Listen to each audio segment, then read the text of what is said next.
time where you had 60 Minutes and people did stories and they verified information, and you had this great reporting. But it seems today that a lawyer writes a lie and then it's printed for all of the world to see. Well, I just want to make sure that you answer the question I asked, though. So my question was... I'm going to object. Been asked and Overruled, Mr. Abadi. I told you what happened. I read the motion. I am sure I told him what my opinion of it is. Okay. And past that, we had no substantive conversation. You did not. Okay. Is there something you didn't understand? No, I just wanted to make sure that Okay. you did not have a meeting with him in the conference room to discuss the motion. Next question, No. Ms. Merchant. So in the conference room of my office, within this week, you produced some financial document. That financial document was given to me, something, and I'm not even sure who was giving it to him by me or Mr. Abadi gave it to me. And I think he showed me a document in our conference room. But as far as a substantive conversation, I don't believe I've had any conversation with him that is substantive related to this. Okay. I have had conversations with him since you filed the motion, but they wouldn't be substantive to this. He sent me very nice sermons that have been done. And so we've had conversations about, did you listen to that sermon? You know, things of that nature. And I would say they were in relationship to this because I think he did it to the conversations about, did you listen to that sermon? Let's start back in 2008. So you and Mr. Wade met in October 2019 at a conference? That is correct. Okay. I think in one of your motions you tried to implicate I slept with him at that conference, which I find to be extremely offensive. I stayed at that conference. Mr. Wade was my teacher. I did not meet him when he taught the class. I was standing outside talking to Lisa Reeves, who is a judge. Me and her were just having a conversation. Mr. Wade walks up, I think they hug each other. They have some brief conversation. She introduces us. Well, I'm going to object. We kind of thought that you asked a question, you didn't answer the question, not speech, so I object to the speech. I I agree, believe I'm Judge. able to explain my answers. I believe she's able to explain her answer. And that's Ms. Merchant, that's okay. I can handle it. Ms. Willis, I'll ask you to just listen to the answer, or excuse me, the question, and keep the answers confined to the question as best you can. I think you'll have more than enough ample opportunity on when the state is Well, able it's to highly respond. offensive when someone lies on you, and it's highly offensive when they try to implicate that you slept with somebody the first day you met with them, and I take exception to it. All right. Well, Ms. Willis, you'll have the opportunity to explain all of that. I know, ho. Starting to ask more open-ended questions. Yeah. Ms. Merchant. Thank you, Judge.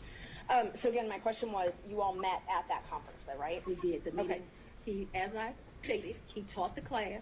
I did not actually meet him when he taught the class. I walked out of the class, and I'm not sure if it was that exact class or we had went to lunch, but we were standing in the vestibule, like outside of the class. Me and Judge Reeves were having a conversation. She had worked at a law firm I worked at back in 1996. We're getting way afar. I mean, I don't mind her explaining her answers, but I literally just asked if they met at that She's conference. explaining how she met Mr. Wade, which was exactly the question asked by Ms. Merchant. It was- These answers are more than appropriate. Ms. Merchant, if you want more concise answers, perhaps you could lead the witness. I will. Thank you, Judge. Isn't it true that you met Mr. Wade October 2019 at the judges' We conference? haven't gotten to the point where Ms. Willis should be treated hostily in this situation. I think we But have. I'm Mr. very much Willis. want to be here, so I'm not a hostile witness. I very much want to be Not here. so much that you're hostile, Ms. Willis, it'd be an adverse witness. Your interests are opposed to Ms. Merchant's. Thank you. Merchant's interests are contrary to democracy, Your Honor, not to mine. All right, let's Judge, proceed. I would just ask that We can keep things moving. Ms. Thank Merchant, you. next question, Thank you. please. Okay. That is So not you've confirmed appropriate. you met.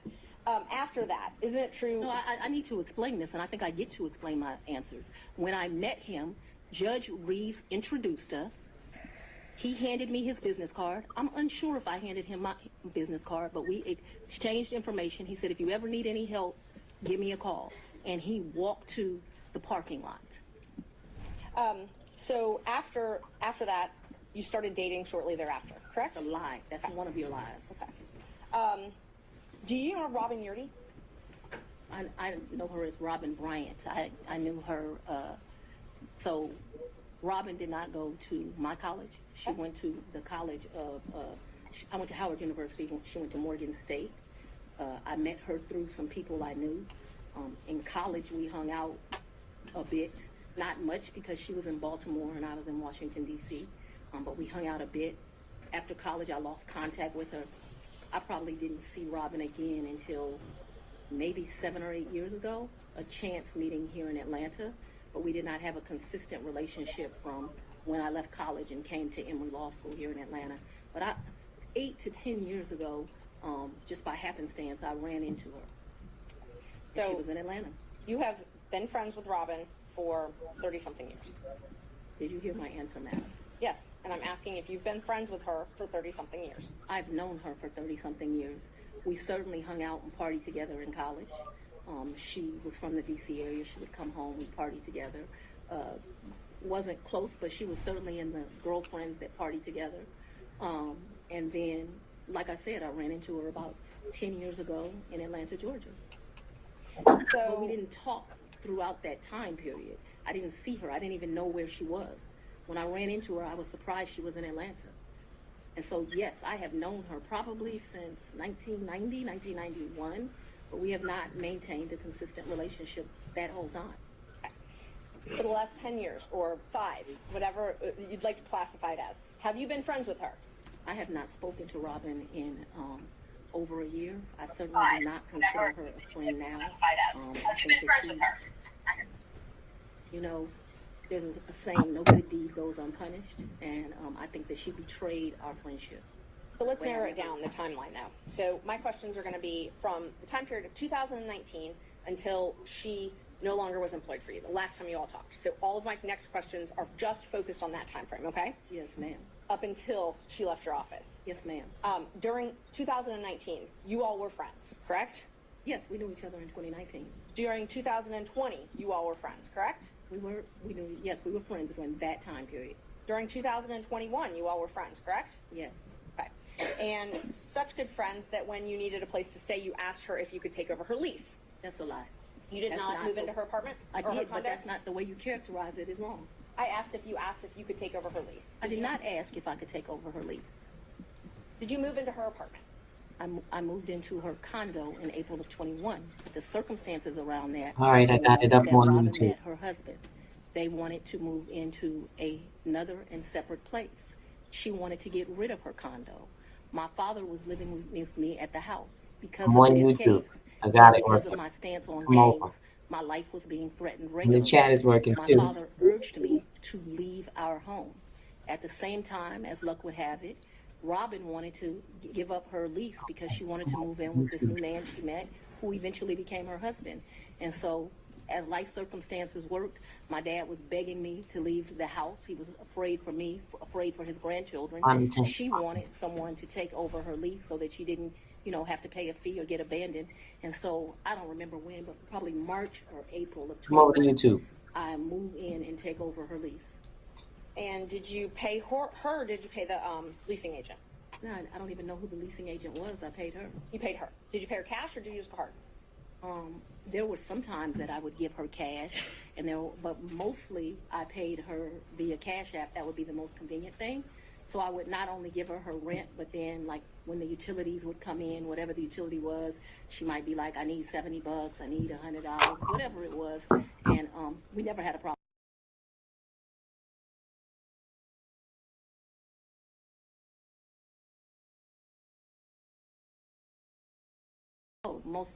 The vast majority was Cash App. I Cash don't App. know what percentage, I'm not going to guess that, but the vast majority was Cash App. But there would be times she would say, this bill came in at $70, here goes $70. Did you have a monthly rent amount that you paid her?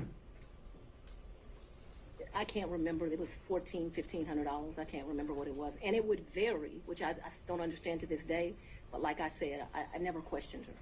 When did you move Whatever out? she said it was, that's what I paid. When did I you move out? abruptly moved out in February, either late January or early February of 22. Of 22. Yes, February ma'am. 2022, is that what you said?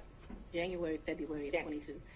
I believe it is January, but I paid her half the rent of February of 22 is what I remember.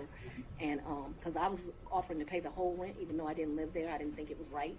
And I ended up just paying her half the rent. So that's after you moved out. You said Yes, you ma'am. paid her half of that. Okay. And the time that you said you had to move out of your house because you were scared, did your dad stay there at your house? My father was concerned. Yes, we were both concerned. Okay. But he remained there. My father's 80 years old. He would have been 79. He was scared to death of COVID. You have to go back to when this was. My father's an older man. I wanted him to move out. We had some discussions about him moving out, and what he decided was the risk of COVID was more dangerous than the risk of the people that were threatening.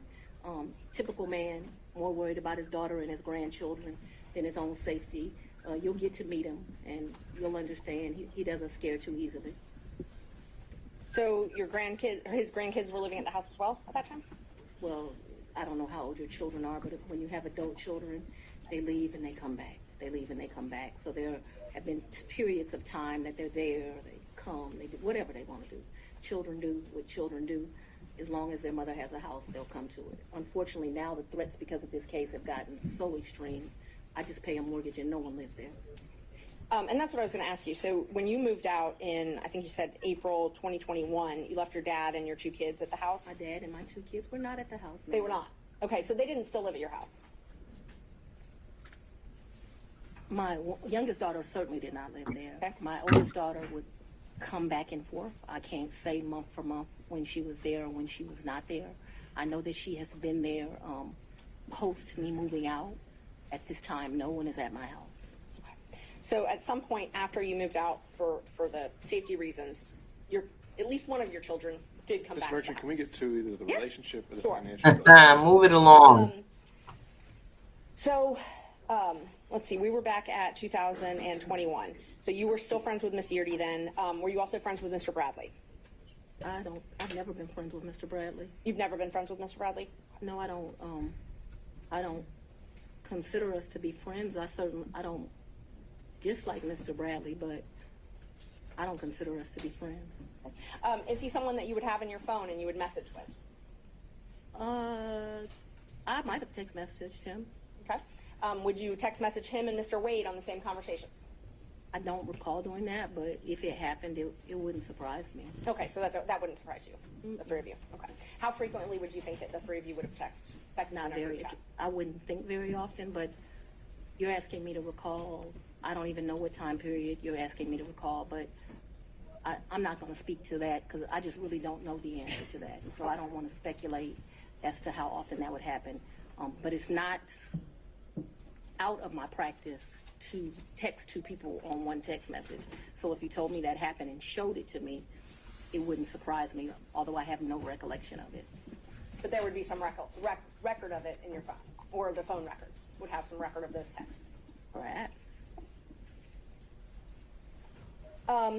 Talk about, you said that sometimes you paid Miss Yeardy cash. I don't When think you I- went, I'm sorry. when you went on vacation with Mr. Wade, let's just go one by one. Let's start with the first one. What's the first time you went on vacation with Mr. Wade? I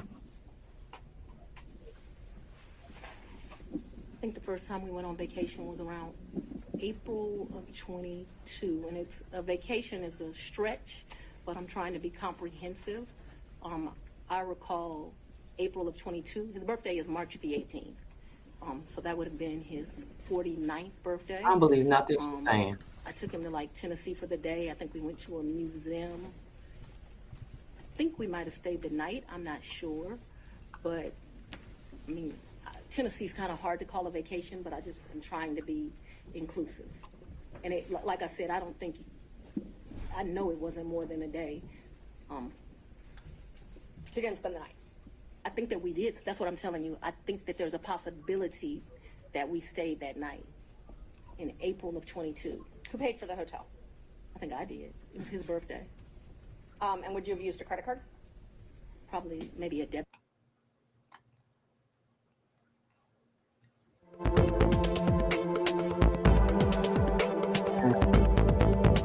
When I started dating Mr. Wade, it was right around then.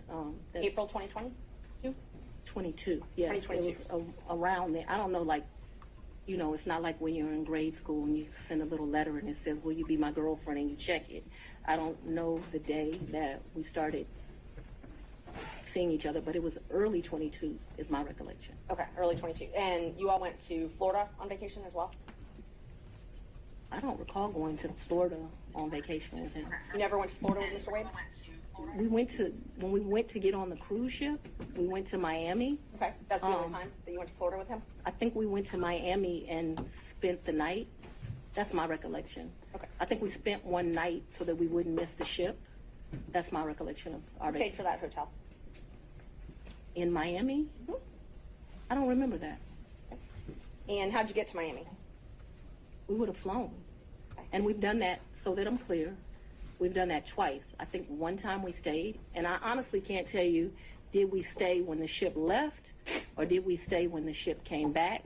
I also can't tell you, so there's 2 cruises out of Miami. There's one that's in that October time period that was with his mom.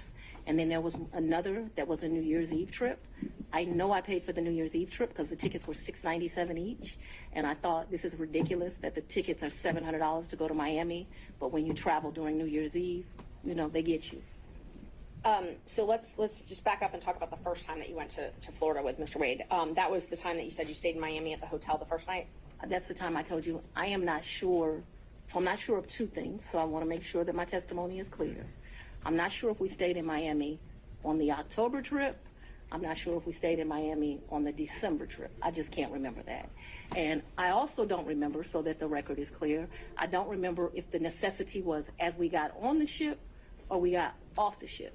But I do remember there was a night spent in Miami because either whatever. I don't remember. But I think that there was a night spent in Miami. That cruise is the one that you took in October, right? Ma'am, if you have something to refresh my recollection, I'm intentionally trying to not be difficult with you, but I don't want to make up something. Right. I know that on one of those 2 trips, we stayed in Miami. I am not sure right now. You're asking me about. Oh, I'm sorry, you misunderstood. I was not asking you which night you stayed in Miami. I'm asking if you took a cruise in October 2022 with Mr. Wade. Yes, and his mom. And his mother. That's what I was asking. Yes. Is that the first time you met his mother? Yes. It was on that cruise, and that was Royal Caribbean, I believe? I honestly don't remember what ship. I know we've taken 2 cruises. I don't know what the ships were. But he paid for the flight and the cruise on Royal Caribbean that time. So yes, he paid. He is the original one that does it. He has something called, Mr. Wade is a world traveler. I'm not as versed as him. He's been in 6 of the 7 continents. And so he has both a personal travel agent and he also has a cruise travel agent. I don't know anything about either of those kind of travel agents. So he is the one that would book the travel, but we need to be clear when we're talking about just because he booked it doesn't mean, like, I don't consider him having taken me anyplace. Let me just be honest. The only one that's ever taken somebody someplace is for his 50th birthday. I consider that I took him to Belize. And I took him to Belize because, I don't want to discuss his personal business, but I'm happy Mr. Wade is still here with us. Well, we And know he I had did 50 cancer big, or something. very big. Came out under it. So still on that October Royal Caribbean cruise, even though he had a travel agent. I'm sorry? If you do me a favor, I don't know what cruise ship, what time. So if you'll help me and say October cruise with Mama or the New Year's Eve trip with his sisters, I'll be able to, we can problem. communicate. I just don't know what ship.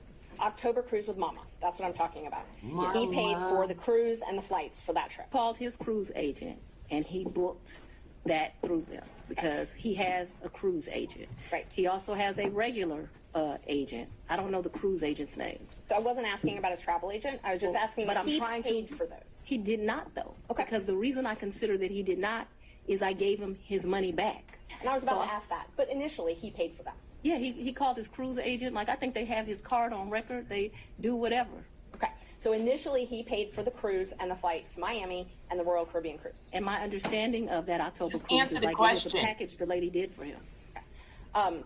And I'll get to the reimbursements and all that. I'm just trying to confirm he paid for the flight and the cruise in October. She's gonna be here And I tomorrow. think that when you say things that way, I want this record to be Initially. abundantly clear that he calls his travel agent, he calls his cruise agent. They do whatever he tells them. He's like on a first name basis with these people. They do it. and then he tells me how much it is, and I give him the money back. I don't, just like you're asking me about the money with Robin, I don't do my friends like that. So if you tell me it's a G, then you're going to get $1,000. Whatever it is, I didn't ever make him produce receipts to me. Whatever he told me it was, I gave him his money back.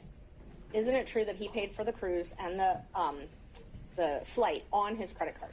I'm not asking about reimbursement or after. He used his credit card to buy the cruise and buy the flight. Yes or no? correct? I have no idea how he paid for it, if it's a credit card, if it's a debit card. Lying. But He certainly told you he the bank called records. his cruise agent. You know, like how many people have a cruise agent? He calls his cruise agent, tells them where they want to go. They tell him what's booked. And you have to remember, he paid for, that initial was me, him, and his mother. And then after that cruise, you all flew to Aruba and spent a couple days in a hotel there, correct? Right, and his mother was not happy He that we left her initially behind. paid for that. He initially paid for that. For Aruba, yes, ma'am. So let's talk about both of those. I know he initially paid for it. Did you pay him back? For the cruise and for Aruba, yeah, I gave him his money before we ever went on that trip. You gave him cash before you ever went on the trip? Mm-hmm. Okay. And so when you got cash to pay him back on these trips, would you go to the ATM? No, lady, You would not go to the ATM. no. Okay. So Fulton County pays you direct deposit, I assume? Yes, Fulton Okay. County and the state of Georgia both pay me direct deposits. Okay. So the cash that you would pay him, you wouldn't get it out of the bank. I have money in my house. You have money in your house. So it was just money that was there. Money in the house. When you meet my father, She's an idiot. he's going to tell you as a woman, you should always have, which I don't have, so let's don't tell him that. You should have at least 6 months in cash at your house at all times. Now, I don't know why this old black man feels like that, but he does. When we were growing up, They my dad playing had the 3 race safes clock. in the house. So my father's bought me a lockbox, and I always keep cash in the house. Now, I don't do it to the degree that my father would do it, so he would probably be ashamed with me, but I always have cash at the house. That has been, I don't know, all my life. If you're a woman and you go on a date with a man, you better have $200 in your pocket. So if that man acts up, you can go where you want to go. So I keep cash in my house, and I don't keep cash as good in my purse like I used to. I don't go on many dates, but when you go on a date, you should have cash in your pocket. So my question was, where did that cash originally come from? If it I had didn't come out of the for- bank. Cash is fungible. I've had cash for years in my house. So for me to tell you the source of when it comes from, when you go to Publix and you buy something, you get $50, you throw it in there. It's been my whole life. When I took out a large amount of money on my first campaign, I kept some of the cash of that. You don't have no to bank tell account. you, I just have cash in my house. I don't have as much today as I would normally have, but I'm building back up now. So you just put money in. It's a very good practice. I would advise it to all women. So you can't identify when you came into this cash or where the cash came from. I didn't say I couldn't identify it. No, nobody gives me anything. I am sure that the source of the money is always the work, sweat, and tears of me.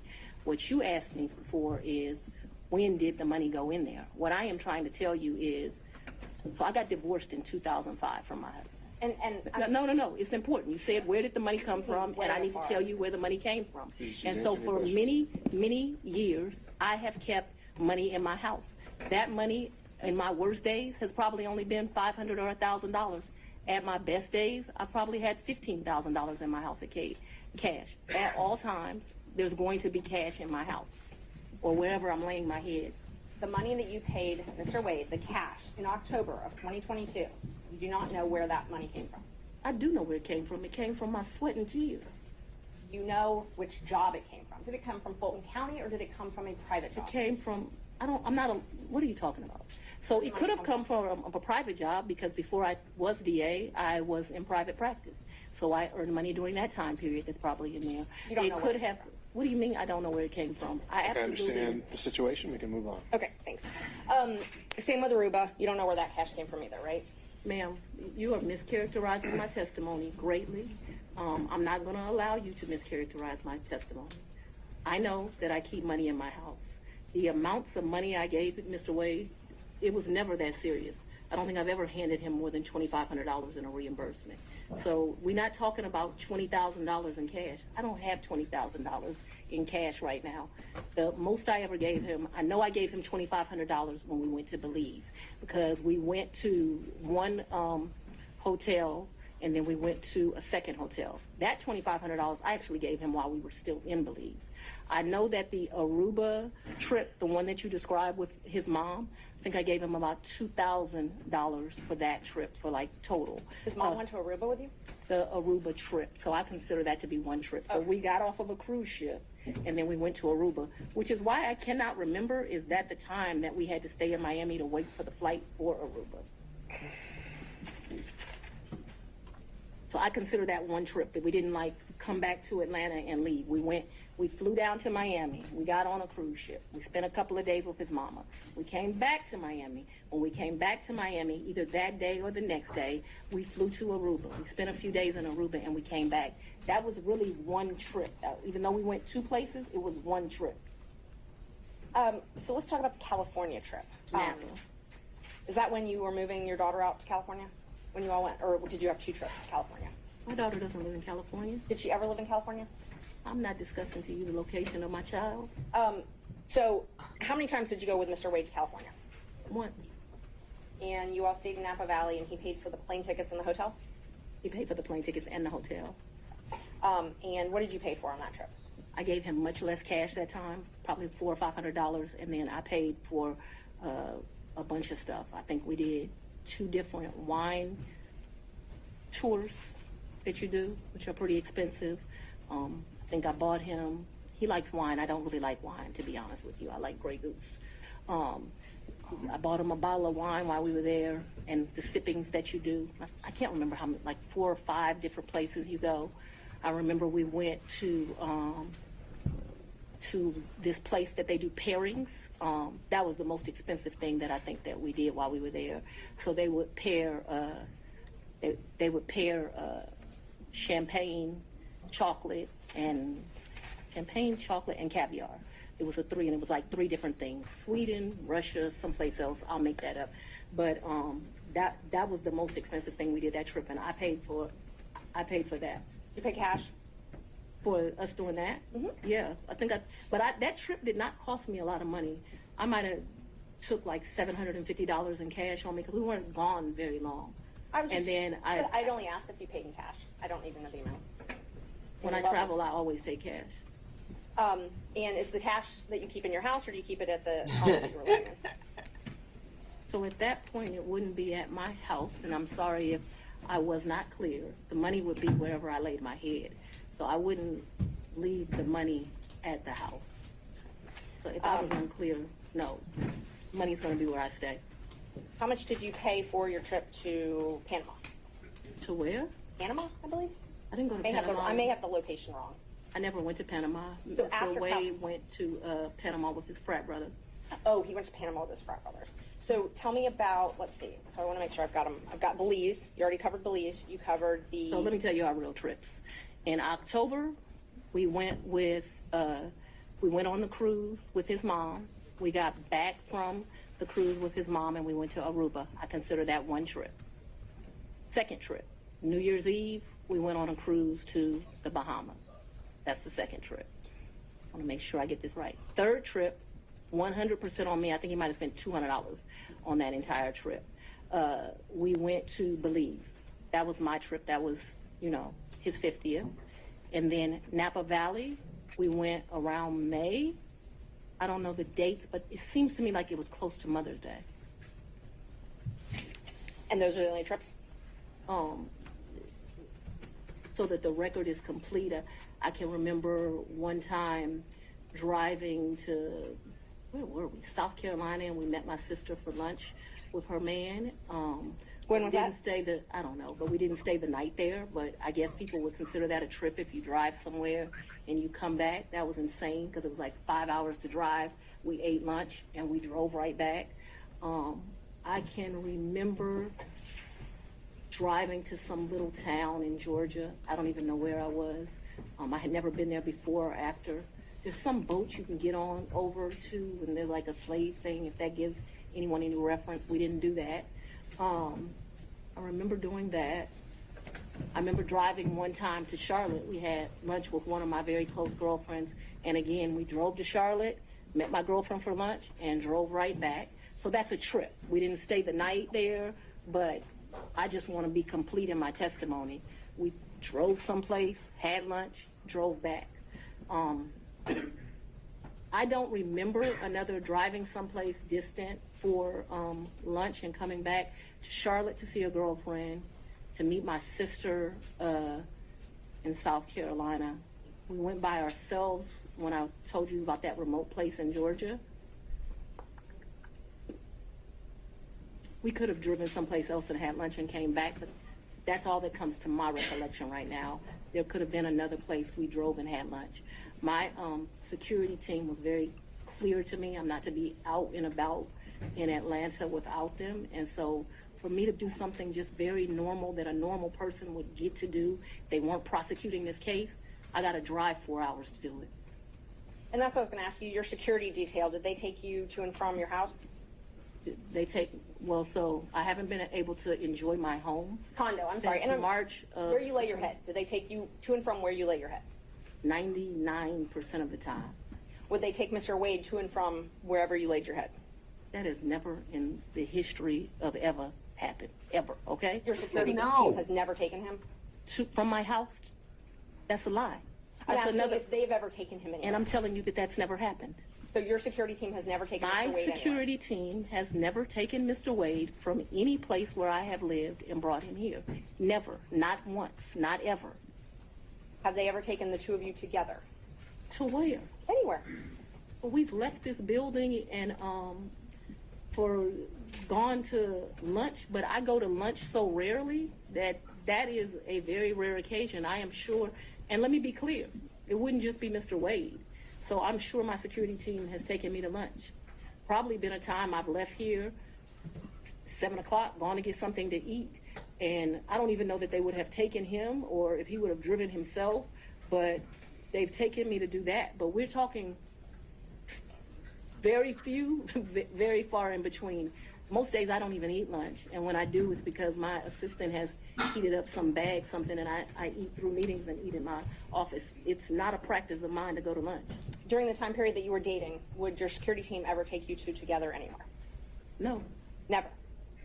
If there was a lunch that occurred that I just described, if there was a meal that occurred that I just described, anything outside of that, and it needs to be very clear, not often. Once, First you twice, would know. because I want to be Now it's not often. over-inclusive. I'm saying once or twice. I'm not certain that it happened, but I'd rather be over-inclusive with you. So your office objected to us getting Delta records for flights that you may have taken with Mr. Wade. And, well, no, look. I object to you getting records. You've been intrusive into people's personal lives. You're confused. You think I'm on trial. These people are on trial for trying to steal an election in 2020. I'm not on trial, no matter how hard you try to put me on trial. So my question was, do you have any I problem? object to you getting any personal records of mine. We're not dealing with privilege through a witness. And I'm not, no, I'm not dealing with privilege. What we had offered to put them in camera for the court to review, and I just want to know if she has any That's not problem. something you deal with a witness.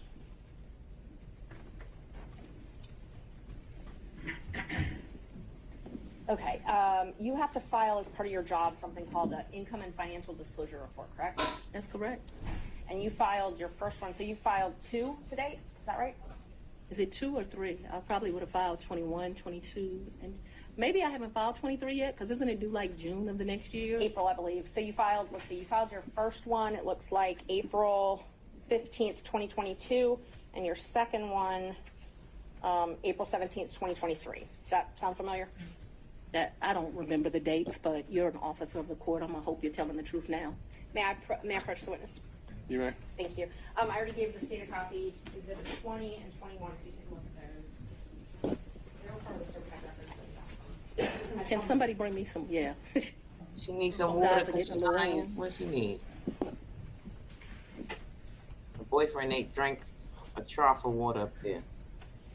A reading glass? Yes. Okay, Yes, so ma'am. those are the ones that you filed. This looks like me for sure. Yes, ma'am. Yes, ma'am. I can't believe we the same age. Judge, we'd moved to No omit way. 20 and 21. I think you need to delineate which ones. Ain't no way. 20 Which? is 2021, so it accounts for the time period, Your Honor, January the 1st, 21 through December the 31st, 2021. That is Defendant's Exhibit 20. Defendant's Exhibit 2021, it accounts for the time period, January the 1st, 2022 through December the 1st of 2022. All right, any objection to exhibits 20 and 21 Nope, sorry. from other counsel? Admitted without objection. Yeah. When did your personal relationship with Mr. Wade end? Our personal relationship ended in this year. So let's be very clear so that we don't mix words. I don't want to mix words in here. Mr. Wade is my friend right now. Mr. Wade, I would say, has been my friend since 2020. I think he started out as like a mentor and a professional colleague. He became my friend and somebody that I really respected. Became one of your friends. I feel very indebted to Mr. Wade for taking on the task of this job.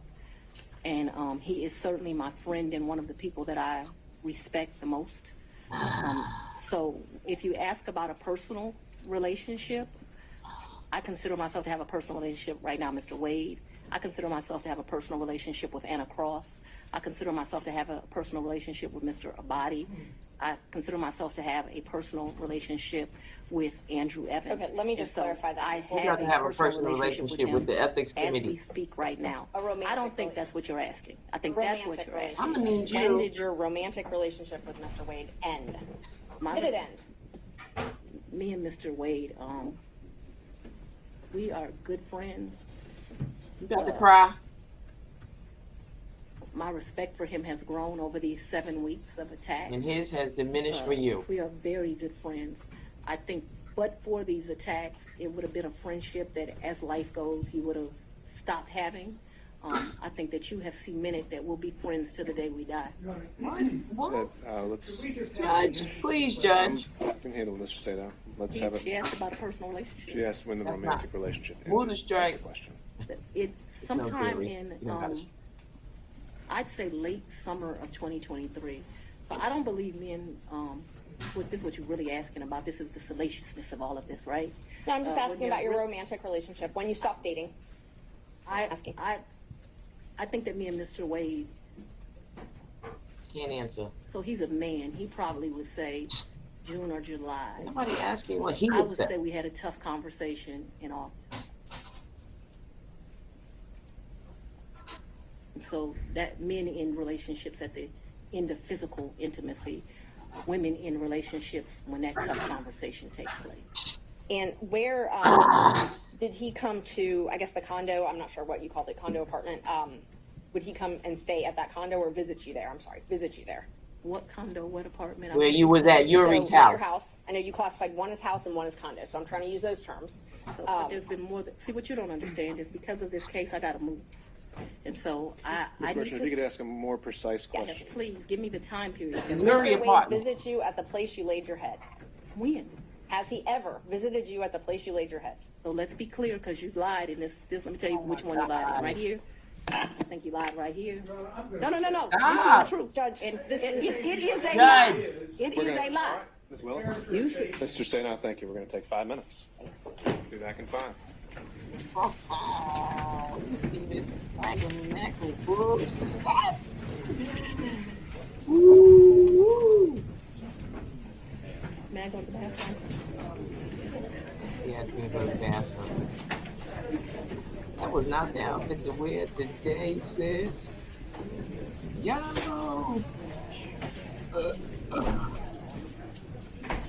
Oh. Alright, I'm gonna be watching. When they come back, I'll bring them back. But wait, can I let me turn the audio down for a What's up, y'all? Let me can I mute this? Let me get my fan. Cause it's hot! Oh my god! Oh, so right off the bat, her demeanor. Remember, I don't know if you guys saw the live when we were reviewing her the paperwork that she filed her response, and I was saying that it read like righteous indignation, and she is righteous indignation personified today. Righteous indignation personified, as if these people do not have the absolute right to ask these questions. Like, come on, this is craziness. Yeah, they're not back. Hold on one second, y'all.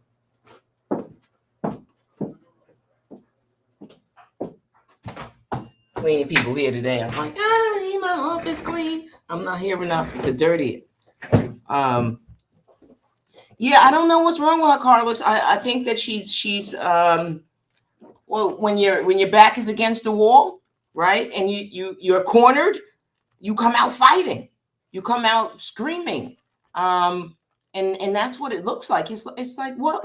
She's so defensive and so angry, and this judge has to evaluate your temperament, your demeanor, your forthrightness, your willingness to answer the questions in a candid manner, your ability to continually deflect from the questions. And I'm not saying these are the best questions. They're not asked in the best manner. Come in. You can skip my office. Oh. Yeah. Okay. You can skip me.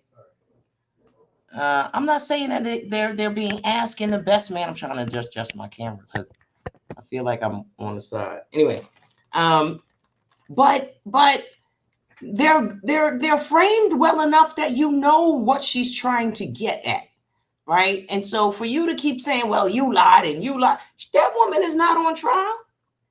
That woman's credibility is not being tested. Yours is.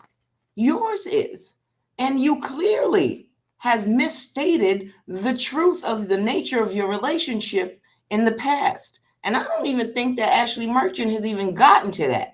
She might, I'm not sure if the judge is going to allow her to get into public statements she made at the church. I know definitely there are other lawyers there that want to cross-examine her about that. So I know she doesn't think that this is it, because the cross-examination with Merchant is the beginning. That is only the beginning. And I don't, looking at the hour, it being 9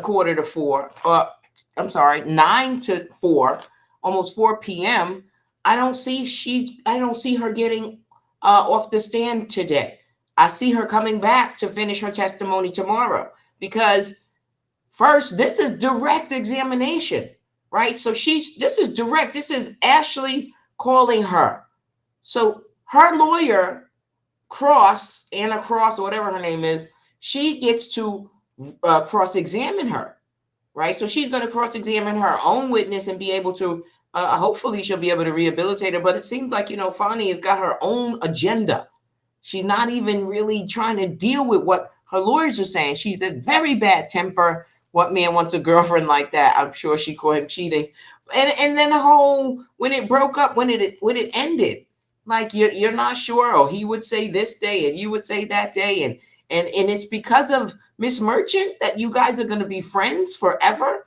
She cemented your relation. You sound crazy. Really.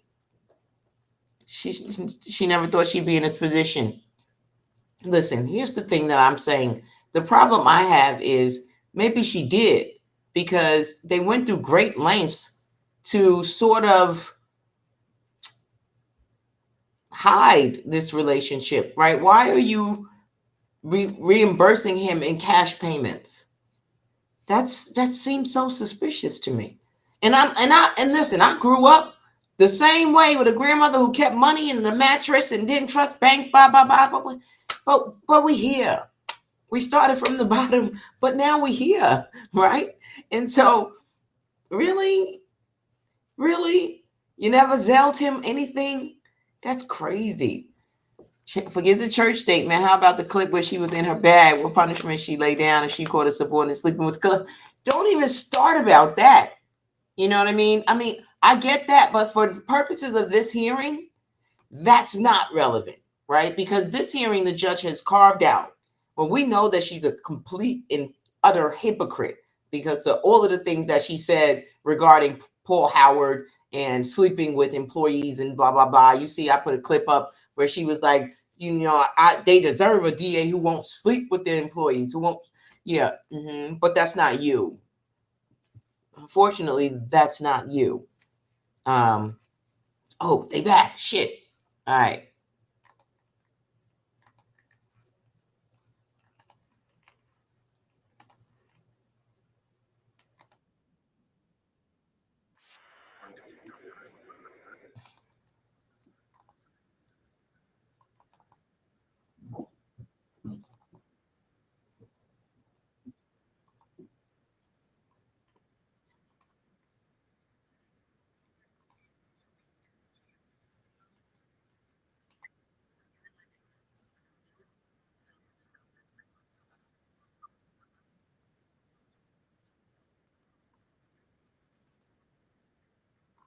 Lie, you told her your Judge, document. I- No, you, Judge, I did Still ask doing it. about that.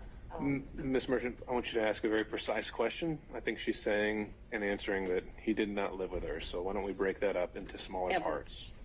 And I didn't ask about living. but you put in your, while we're talking about professionalism, no, while we're talking about professionalism, she put in 3 different documents Don't he you lived have with me full opportunity to respond? Judge, tell her to stop. In and 2000 filed that with the court. in professionally. 2019, He's never been to South Fulton. In 2019, I lived in South Fulton. He has never been to my residence in 2019, ever, not once. in 2020? 2019, he's never been to your residence, any place. What about I lived 20? in my home in South Fulton before I started getting the threats that were here, a house I paid for with my own sweat and tears. I'm no longer able to live there. But in 2019, I did. And in the 2 months of 2019 that I knew Mr. Wade, 3 months, the beginning of October, all of November, and all of December, Mr. Wade never came to my house in South Fulton. Let me help you out. I lived there in 2020. He never came to my house in 2020, let alone live with me, as you put falsely in these documents. In the first 3 months of 2021, when I could still enjoy my home, Mr. Wade never came to South Fulton, and it is certainly a lie that he lived with me. So in 2020, so you said 2019, 2020, did Mr. Wade ever visit you at a place that you He resided? has never been to my home in South Fulton. 2020, Been somewhere before else? I knew that a phone call was going to be made and I was going to have to abandon my home. As a result thereof, he never visited, lived at, came to, or has Did seen you South somewhere Fulton. You else? qualified that with your home in South Fulton. I'm That's where I asking, lived in 2020. 2020, did he ever visit you at a place that you resided? Other than there. Okay. I don't understand. You're going to give me guidance. In 2020, I lived in South Fulton. Okay. That's the only place I lived in South Fulton. That's before I had to abandon Just my say home. what, and not resided, At my Ashley. home in Just South say he ever Fulton. visit you somewhere else. I never, Did he you? never came there, okay? So if you don't come someplace, you can't live there. Ms. Willis, that's, I'm going to have to caution. That's going to be my first time I have to caution you. We have to listen to the questions as asked. Caution, that's your first And time. if this happens again and again, I'm going to have no choice but to strike your testimony. There you go. So, we need to break this down. Ms. Merchant's question, I believe, was asking whether you lived anywhere other than South Fulton. I did not live anywhere but South Fulton, Georgia in 2020. That is before I began my prosecution of this case, and it was my plan to only live there. Did Mr. Wade ever visit you at the condo that you leased from Miss Yurdi? He visited that condo, yes. He did. Yes. Did he ever spend the night at that condo? No. Just visited. Yeah, but he did visit for sure. Did you ever go out to eat together, other than the lunches you talked about, In during 2020? 2019 or 2020? I would think that we probably went to lunch, but it wouldn't have been, let me think, 2019. I'm going to say, I don't know, I'm going to say we probably broke bread someplace in 2019. I don't remember it, but it seems like we would have broke bread sometime in 2019. So I'm going to say yes, although I have no recollection. But it seems to me like I go out to eat and drink with pretty much everyone, so I'm going to say yes. So outside of the vacations that we've already talked about, did you ever go out to dinner with Mr. Wade? I mentioned to you that I I'm gonna Just object. answer the question. What time period? Like, we're asking very vague questions. I thought we were treating the witness as hostile under 611. We're no longer doing that. So we're gonna go back and forth. We need to be more specific with our questions. Come on, Ashley, you don't know how to ask a question? All right, Ms. Merchant, it's not so much, I think you can elect between leading and open-ended questions, but I think we are still wondering about, and I think we need to get back on track of focusing on the financial benefit or the relationship. And my next question about if you did go out to dinner, who paid when you went out to dinner? He paid, I paid. You both paid. Okay, so let me be real clear. Here we go. We didn't say, oh, the bill is $102. You give $51, I'll give $51. I don't operate like that with my girlfriends. I don't operate like that with anyone. He caught the bill, I caught the bill. Whomever. Did you ever pay him through Cash App? No. You only ever paid him through cash. What? Yes. We're talking about, I'm very confused You've now. never like, given Mr. Wade money through Cash App. No. The only money you've ever given him outside of a contract is cash. I didn't give him money in a contract, so that was cute, but I didn't give him money outside in a contract. What happened? No, we're gonna answer it since you said it. Oh, He worked. Hospital. He worked more hours than he was paid, and the county paid him for the work that he did. So don't be cute with me, and then oh think my that you're not gonna get an God. answer. So And I'll ask you inappropriate. about the contract in a minute. I asked you about cash. Did you ever pay him anything? And I'm trying to qualify my questions. I'm not talking about the contract with Fulton County that was paid. I'm not talking about that. I'm talking about outside of that. Did you ever pay him anything other than cash? I've only given cash a few times in the course of what Still we're talking about. non-responsive. If we would go to dinner, Let her finish her answer. if we would go to dinner, I wouldn't give him cash because he paid for dinner or I paid for dinner. I've given him cash only a few times in life, probably 4. Okay. Probably the most money I've ever handed him is $2,500. The least amount of money I've handed him, probably between $500 and $1,000. You never wrote him a check? Ma'am, I don't have checks. Okay. So you have Say no. of any reimbursement for any of these things because it was all cash, right? The testimony of one witness is enough to prove a fact. So my Are you question was, telling do me you that have I'm Oh my any proof? lying? Is God. that what you're intimating right here? I'm asking if you have any proof that you paid him any I of mean, these the monies. proof is what I just told you. So you No know. written proof. Is that correct? So I have some, probably some transactions like in Belize. I probably spent $500 on my card in Belize. I spent I can't remember, $900 on each of our tickets to go to Belize. I did the $700. I probably got some minor expenses in Aruba that would be on a card. But for the most part, for those trips, other than, so the 2 cruises, I gave him money for those before we ever left. Because they were pre-booked. Let me answer. Well, the question was if you had any I written think proof. she's a judge. So So I've answered you that I've had written we proof can move for to the next question. If you've answered if you had any written proof, and that was my question. I want to make sure that we're clear that for the 2 cruises, Judge, and that's I the asked if cruise she gave plus him written Aruba. proof. We're not going to talk over each other. Ms. Merchant, she answered your question, so we can ask the next question. Ms. Willis and Ms. Cross will have plenty of opportunities to let you clarify your answers when it's her turn. Thank you, Judge. Knowing your role as district attorney, you know that public funds are scrutinized and money is scrutinized and things like that. You And understand. I've never, I'm sorry, go You ahead. understand you're under a microscope. You have reporting requirements, all of those types of things. You have no record, other than your testimony, of the money that you've given Mr. Wade. You've already asked that question. Let's keep going. When you took office, you had a tax lien of $4,600. Did you pay that with cash when you made that tax lien whole? What? I probably paid through, however you pay.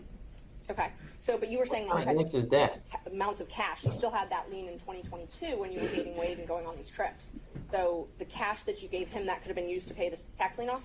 You gonna tell me how to pay my I'm gonna bills? object. This is not relevant as it relates to why we're here today. Ms. Merchant, are you trying to establish that she was insolvent in some way? I definitely was trying to establish that she did not have these mass amounts of cash that she's talking about, yes. All right. Re-ask the question. You had a tax lien in 2022, $4,600. Did you say I did? and you did not use this cash that you had to reimburse Mr. Wade to pay that off, correct? No, Okay. I went shopping too and I didn't pay it off. And you talked about, you gave a lot of interviews to some authors of a book called Finance, right?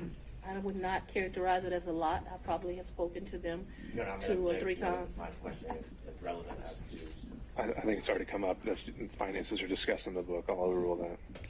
Thank you. Ms. Wilson, you can continue your answer. what came up with Mr. Wade as it relates to hearsay statements that he was asked about in relation to what Ms. Willis may or may not have said in relation to an author. So it's not relevant to the testimony that's occurring at this time. I think Ms. Merchant has said that inside the book, she also makes a statement as to her own finances, and that's at issue. So you gave interviews to the authors of this book, correct? Once or twice. Okay. And 3 times, just to be comprehensive. I don't know if it was 3 times, 2 or 3 times, I think. you were quoted in the book, and I will give you a chance to say if this is a misquote. You were quoted, when they asked you about if you wanted to run for office for DA, you were quoted, "I really don't want to be financially effed up again." Do you remember saying that? So what that refers to, so that My question first is if you remember saying that. I remember saying something similar to that, but I would like to be able to explain what that's That's in fine. reference You to. explain when your lawyer asks questions. Control your witness, Ashley. Anything else. It was a huge sacrifice to be district attorney in Fulton County. Huge. I was doing just fine. I had a municipal court judgeship that was paying me $100-something thousand a year, and like you got to show up twice a week. Easiest thing I've ever done in life. I also had private clients that were paying me to represent them, so I was able to have a law practice and that. Raising 2 daughters by myself, there were times in life where things were hard, and so I was telling people, I don't really run for DA. I don't want to run for DA. I'm in a good position right now. I got this easy job that I enjoy, being the chief judge of the city of South Fulton. I'm making money at the law firm, and I'm not sure that I want to make this sacrifice. And why does it always have to be me? Eventually, I prayed. I think that I was the appropriate person. I think that I did that. So when you're referring to that, what I'm saying is, why should I make a sacrifice again? And what I was not talking about is being district attorney. Once you get elected district attorney, you're in a fine financial position. I make over $200,000 a year. What I was talking about is I ran for judge. When I ran for judge, I took $50,000 of my personal money out of my retirement, and that money ended up being lost. And I know when you bet on yourself, you're going to have to bet money on yourself. And so what I was talking about was not wanting to go through the personal financial expense of running for office. By no means did I think that I was going to be financially in a bad position once I won. Let's talk about what I was up against, because it's important to understand that comment. I had a district attorney who had been here for 24 years. And Judge, People, I don't no, wanna this is interrupt No, we're not very doing that. relevant as to what my mindset was about No. this. So I'm trying to answer your question. So what I was saying is Tailored solely to finance. right, but it is about my finances. It's about If I didn't, No. nobody put me No. in the seat. So I had already run for office once. I had spent $50,000 of my own money running, and it was vamoose, nothing. And so when I'm talking to those offers, I'm talking about the contemplation of the sacrifice of the run, not the sacrifice of once you become DA. The odds were against me. I was likely going to lose the election based on who I was running against. So that needs to be in the appropriate context. Isn't it true that the authors also wrote, and you can dispute this if you'd like, that you were broke after that race?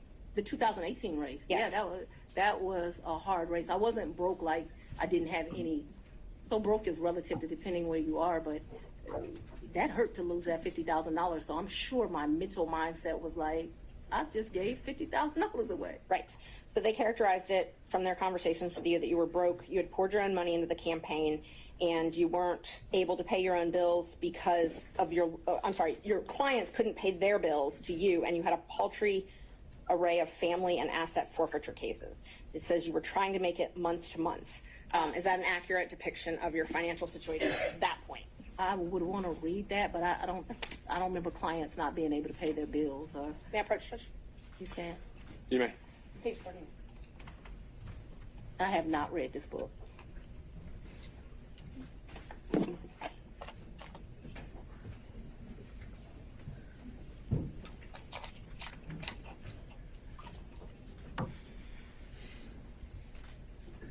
So So like this fact here, her ex-husband Fred had run into a financial, I have no information I about didn't that. ask you about that. I just Okay. asked about if what they represent from their interviews with you, that you were broke and that you had clients that weren't able to pay their bills. Can you show me where that is? Because this is where you put the tab, so that's where I read.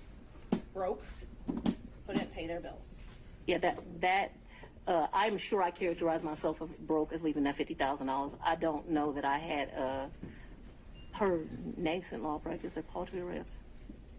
Well, you just I didn't said have- it was Ms. lucrative law Murphy. practice. I didn't. I thought I had a law practice. So this is not correct. I'm sure it's just. Or a book I didn't have about any her. asset forfeiture cases. So I had one case where they had took one of my clients' money at the airport. I don't know if that's what they're I don't know. Paltry array. I did have family law cases. I guess that's what they're talking about. And clients who couldn't pay their bills ain't clients. So no. So my question was just if this was a fair and accurate representation where it says you were trying to make it month to month at that point. No, I don't think that is actually a fair and accurate representation, but I am certain that after the 2018 election, I'm still not really happy about having given up that $50,000. You know when you paid your tax lien? I don't. You don't? Do you know if you paid it? I know I've paid some taxes. I don't know. I don't want to speculate. Did you tell anyone at Fulton County Board of County Commissioners about your relationship with Mr. Wade? No. Did you disclose your relationship to anybody at Fulton County?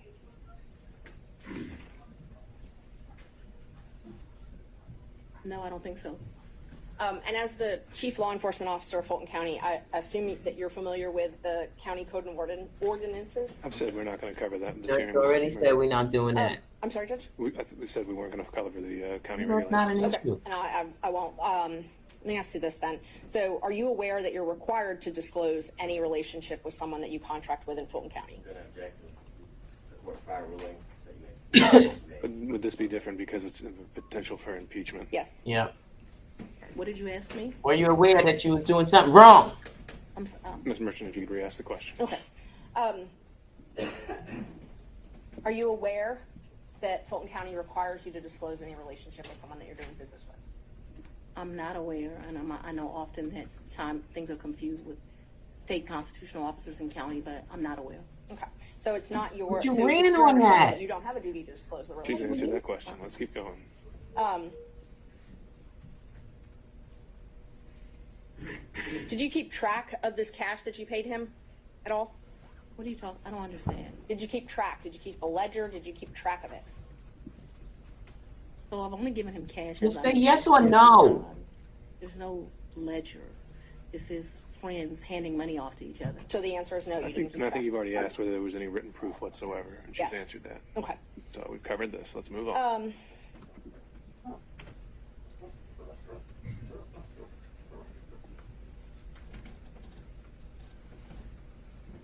Who were you referring to when you suggested that Mr. Roman's motion to disqualify was racially motivated? We already said we're not talking We're about not the talking forensic about that. misconduct. Come that's been on. alleged. You don't have anything else? Sit down. And okay.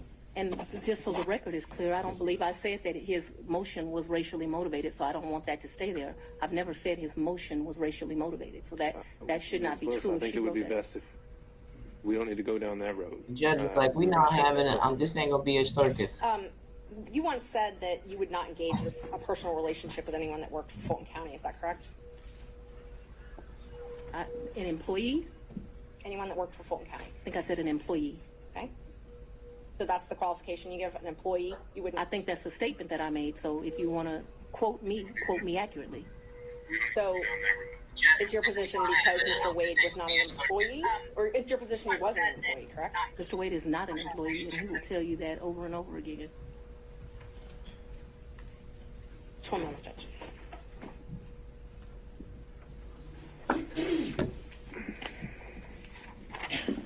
I'm sorry, the statement, just so I make sure I accurately quote you. What you said was you won't sleep with people who work under you. Do There you we not go. consider Mr. Wade working under you? I consider Mr. Wade to be an agent. Agent? Yeah, All right. an appointee is what I really think of him as. Your point, whatever merit it has, Ms. Merchant, is on the record. Next question. All right. Do we need any moments in a minute? Mr. Sadow. No, I'm ready to go, Your Honor. All right.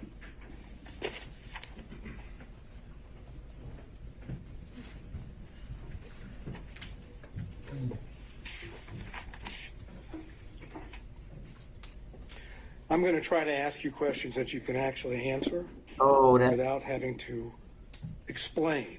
damn. Okay? Yes, sir. My comprehension skills are pretty good, so we should do all right. We shall soon see. If I heard you correctly, you moved into what I will refer to as the Yurti condo in either March or April of 2021. Is that correct? Sometime between late February and April. Yes, I don't. Just so we're clear, yes. But in that time period, you're in the ballpark. We're in the ballpark. And is that Yurti condo, would you say that it is in Hapeville? It is in Hapeville, yes, sir. And you moved in there for safety reasons? My father, yes, I moved in there. We were concerned. My father was terribly concerned about me continuing to live at the house, and so they were clear. People came to my house at 5 o'clock in the morning about the police brutality cases, saying I was going to have a wake-up call. There were security threats due to gang cases, and there were concerns due to that was at the very beginning of this, looking into that. And so for all of those reasons and what was happening, my father wanted me out the house, and begrudgingly I left. Okay, so the answer to the question was yes for safety reasons, correct? Those were all of the things that caused the safety concerns. I'm I'm sorry. not questioning whether they No. are or are not safety concerns. I just asked that you moved into this condo, the RT condo, Right. for safety reasons, right? Yes. Okay. At the time that you moved into the condo, be it from February to April of 2021, Yes. was your father still living in your house? Right, because my father. That's yeah. all I ask you. But I get to explain the answer, sir. I Oh, don't you know if there's don't. an explanation. If I ask you, was your father still living What's at wrong your with you? house? The answer is either he was Or he wasn't. wasn't. Yes, but you are going to get to argue at the end of this, as we both I'm know. not going to So argue what? anything. You- I'm going I'd to like ask. to be able to explain why. No, you don't. Yes, Willis? because my father is an older gentleman. He was worried about COVID. That's not how this works. That's why you have a lawyer. Ms. Willis, I'm going to have to say that's second time. Whenever we have to put a pause, we stop testifying, okay? You'll have a chance to explain yourself. The question was whether your father was not staying there at the time, and you're clarifying that in your answer as well. You can have a brief clarification, but it shouldn't be something that reaches well beyond the question. All right, Mr. Sadao, you can re-ask the question. We'll see where it takes us. Okay, thank you, Your Honor. Was your father still living in your house at the time you moved to what I would refer to as the Yurti condo? Yes, sir, he was, due to his concerns related to COVID. Okay. The safety concern was that there was potential danger at your house. Is that correct? Yes, my address had been exposed, so yes, there was concerns about potential danger at my house. Okay, so anyone staying at your house in the time period after you went You to left the your dad Yurti to rot. condo was still in danger, correct? Yeah, what? No, he did. I think you have to. It's your attorney, Ms. Willis. Sorry, Mr. Potter, your objection is speculation Yes. to the question of Speculation. whether someone was still in danger at her condo, Just let her answer the question. But, or Mr. Sadon wants to rephrase. No, yeah, I'm not sure. I was able to I've got understand it. I've got the objection, and then I have, I'll withdraw the objection. You can move forward. Okay. So, and I remember the question, so I can answer it. or you can now that the objection's been withdrawn. Can you try to answer that question? Yes. There's still a safety concern I was- for people staying at the house. Yes, I was very concerned about my father still living at the house. However, if you have dealt with an older gentleman, he Go. was not leaving the house, despite my urging him that I thought he should leave as well. He did not want to leave the house because he was particularly worried at his age about COVID. But that became I don't want to say I was not happy with that decision of my father's, but I can't ultimately make him leave, and he stayed there too long, in my opinion. Okay, thank For you. lying. During that period that you left, You wouldn't to have go left to your the dad Yurti if it was a real. Did any of your Correct. children stay at your house? So I don't. I don't think that they were there at that point. Certainly Now my you don't baby know wasn't even if there. your kids I'm were talking about there. this entire period. We're talking about, if I remember correctly, and you'll correct me, I'm sure, you said that you stayed there at what I would call the Yerti condo until January of 2022, correct? Yes. Okay, so I'm asking you in that period, which would be February to April of 2021 until January of 22, did any of your children stay at your house? And you don't have to yell at me. Yes or I just no? understand. So I would ask you to not yell at me. That being said, I don't actually expressly remember, but I can tell you, since I have left my home, there have been times my oldest daughter came in. But I can't tell you with certainty the time window that you've said, if they did or not. And so I don't want to speculate to that. But there was some time that my oldest daughter came back. Whether it was that period or after I left the Yurdi residence, I'm not sure, okay? Okay, so if I continue to go into more detail on this, you're not going to be able to give me an answer of whether or not, in fact, any of your children were still at the house or stayed at your house during that time period, correct? What I can give you clarity of, so that we are clear, is from the time I moved out in February-ish of 2021, after I left there was a time period that my oldest daughter came back. But if you're asking me, was it in that window or after, I just don't have a recollection of that, because, you know, your kids come and they go. And so I don't remember the specific time period, and I apologize for that. Did your children ever stay with you at the Yerti condo? Like maybe a night, Okay. like for a girls' night or something, but live with, no. Did anyone else stay with you at the Yerti condo, That was- including Miss Yerti? Never. Miss Yurdi never lived in the condo. She met her husband and they moved. They weren't quite married, but they moved. Nobody ever lived with me in the condo. That was a, My word was Yes, so now stayed, you not shut lived. up. Stayed with you at the condo. Can't I take guess I it. don't understand the distinction, but no one ever, I think my baby's, my oldest child, I think she spent one night with me, maybe my oldest and my youngest, but I think that whole time I was in that place, other than that one night, I don't think anyone ever, this was a very lonely period in my life. I don't think anyone ever spent the night other than maybe one night.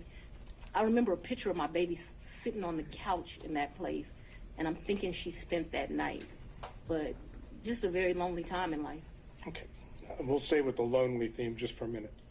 Did Nathan Wade visit you at the Yerti condo from the time you moved in until he was hired on November the 1st of Yes, already. 2021? So I moved out of that condo, but during that time period, I'm sure he came to visit.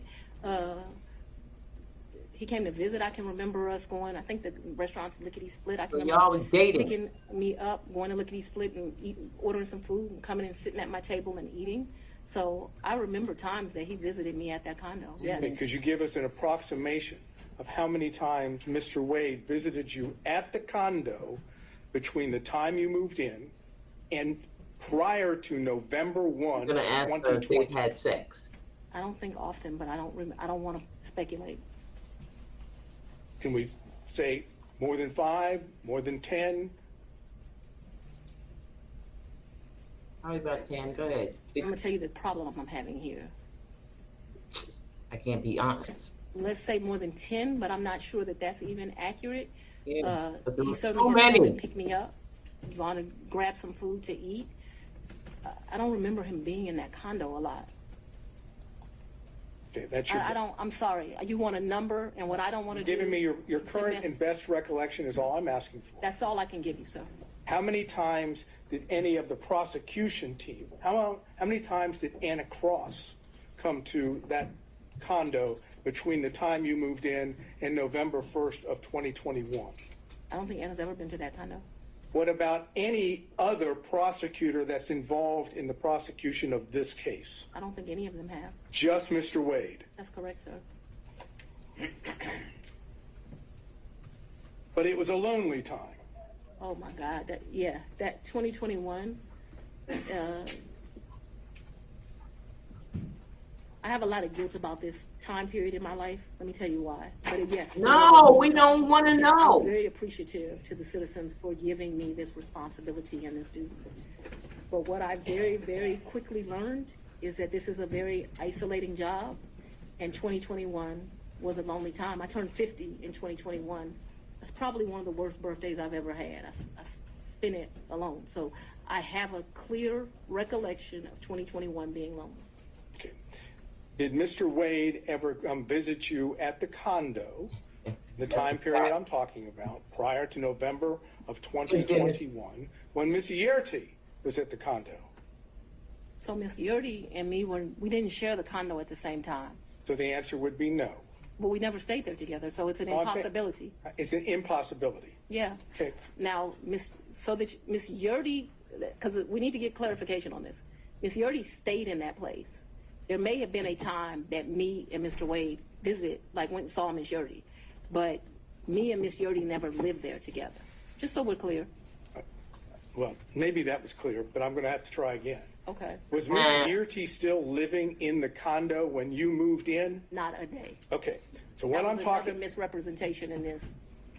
We never lived together. I never lived with Miss Yurdy.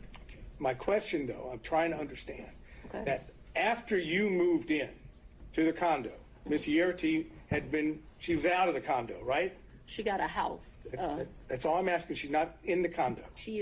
We never stay, Miss Yurty and I never stay a day together in the condo. All of her stuff was out of the condo, and all my stuff, some of my stuff, not all of it obviously, was moved into the condo. So we never stayed there together. No, sir. All right. So when I ask you about Mr. Wade visiting the condo, Yes. when you were staying there, Yes, Miss Yerty wasn't staying there, correct? that would be correct. Yes. She wouldn't be at the condo, correct? No, she would not have been. It would be you and Mr. Wade alone at the condo, Yep. correct? Yes. That is, there weren't any other witnesses to Mr. Wade and you at the condo, correct? Yes. No security, none of your security detail. An object, she said it was just her and Mr. Wade. You've made your point, Mr. Sadow. Let's move on to the next one. Yes, Your Honor. Who in the prosecution team, prior to, I guess, the motion being filed by Defendant Roman, who in the prosecution team knew of your personal relationship, and now I'm talking romantic, with Mr. Wade? So, sir, I am extremely private. All I ask No, no, is no. who knew. Yes, It's not. no. If the answer is no one knew, that's fine. No. I ask you who knew. You can answer, me just tell you answer it this. and then explain, Ms. Willis. I am very private. When I supervised Mr. Body and Mr. McAfee, they didn't know who I was dating, but I can assure you I was dating somebody. So that I kept something What's wrong with private, her? that's my private life, is not any mystery to anyone. It's like a woman doesn't have the right to keep her private life private. And I'm speaking on this because there have been all these intimations. You still haven't answered the question, Ms. Willis. I'm sorry, what was the question, Your Honor? Yeah, you're too busy talking your You can shit. explain. I don't know. I don't think so. I certainly didn't go out telling my business to the world. Okay, so, the best of your recollection, you didn't inform anyone on the prosecution team that the individual that you had chosen to lead the prosecution team had a personal relationship with you. So I Is that think correct? That's inaccurate. Your question is inaccurate. What? Because you stated that the person I chose, we had a personal relationship. So we had a friendship. We have all these distinguishing factors. Remember, Now when we're gonna I chose ask her him in November of if y'all have 21. sex at First that of all, let's get apartment. this straight. Mr. Wade was not actually my first choice. That's no insult to him. Your Honor, No. I It is don't- you because of the way you phrased the question. You Yeah. said when I chose him, I didn't inform people of a personal relationship. We have defined personal as romantic. It is an inaccurate way to state the question. Then I will as- certainly restate it so it is very accurate. Okay, and please do not yell at me. You hired Mr. Wade for the first time on November 1st of 2021, correct? November of 2021. Yes, Okay. sir. Your testimony is, whether one accepts it or not, your testimony is that at the time you hired Mr. Wade, there had never been a romantic relationship with Mr. Wade before you hired him, correct? Yes, my testimony is that we were very good friends, but we're talking about sex, so let's just don't. No, I'm not talking about, I'm saying romantic relationship doesn't necessarily have to be just sex. Well, It can I be don't- dating, it can be holding hands, it can be any of those things that one might call romantic. Sex I'm too. asking you whether or not prior to November 1st of 2021, there was a romantic relationship with Mr. Wade. It's very simple. It's either a yes or a no. I don't consider my relationship with him to be romantic before that. I'm not a hand holder, so no. That's fine. That sounds Now- qualified. Let's move beyond November 1st of 2020, Yeah. 2021, excuse me. Well, I understand your testimony. There was no romantic relationship with Mr. Wade until early in 2022, whether it be January or February or March, early in 2022, correct? I would say sometime between February and April. Yes, sir. All right. Now I'm asking you about that time period when it became romantic. Yes. Okay? Thank you. Okay.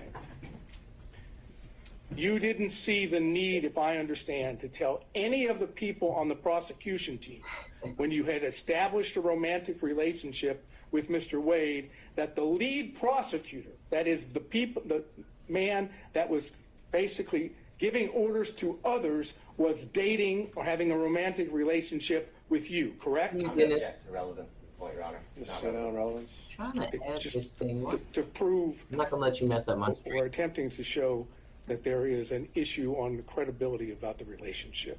The failure to have informed anyone on her team that she was having a romantic relationship with the lead prosecutor, I suggest gives rise to that inference. That's the relevance. The inference that The inference that they were concealing this because it was not as it's been characterized to the court, and that in fact it started earlier than what they say. all right, overruled. Mr. Sit down. But I just want to make sure that we're clear. From at least 2020, me and Mr. Wade were friends. At least that time period. Okay, I'm not talking Okay, about. so no, I want to be clear because my credibility is being evaluated here, right? We were friends. We hung out prior to November of 2021. In November of 2021, I hired him. I do not consider our relationship to have become romantic until early of 2022.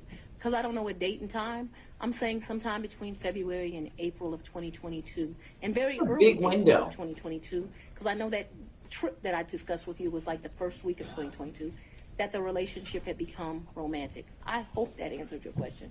But I doesn't. can't have it where... I'm sorry.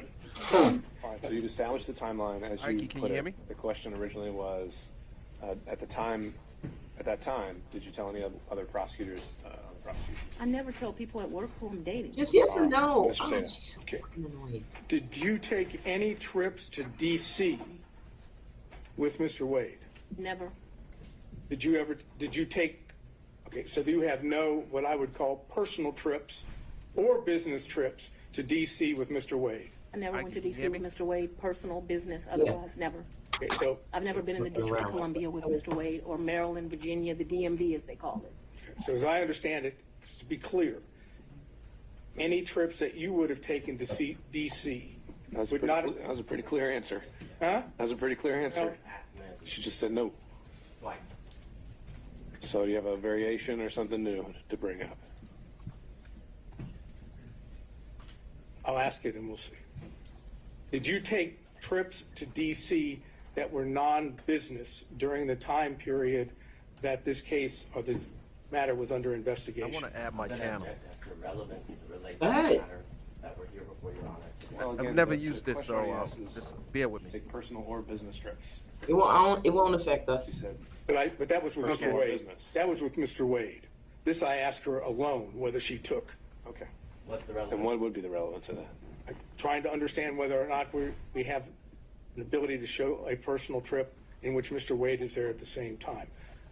I understand her answer.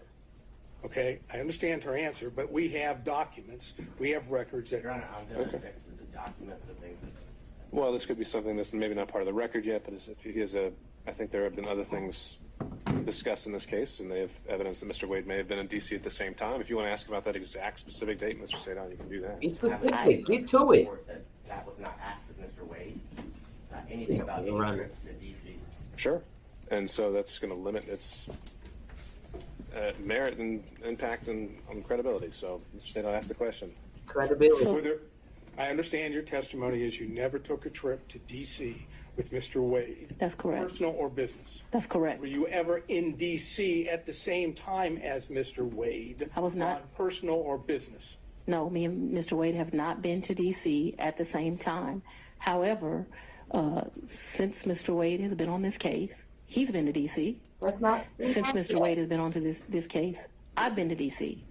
What has not happened is we have not been in the District of Columbia at the same time.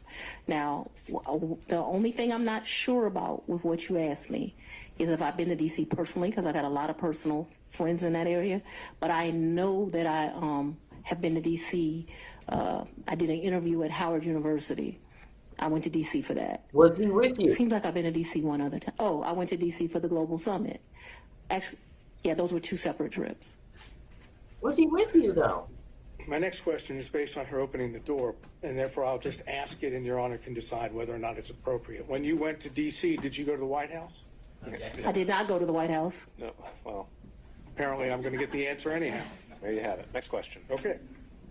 You indicated your best recollection was that your relationship with Mr. Wade, the romantic relationship, ended, you left it in August of 2023. That sound right?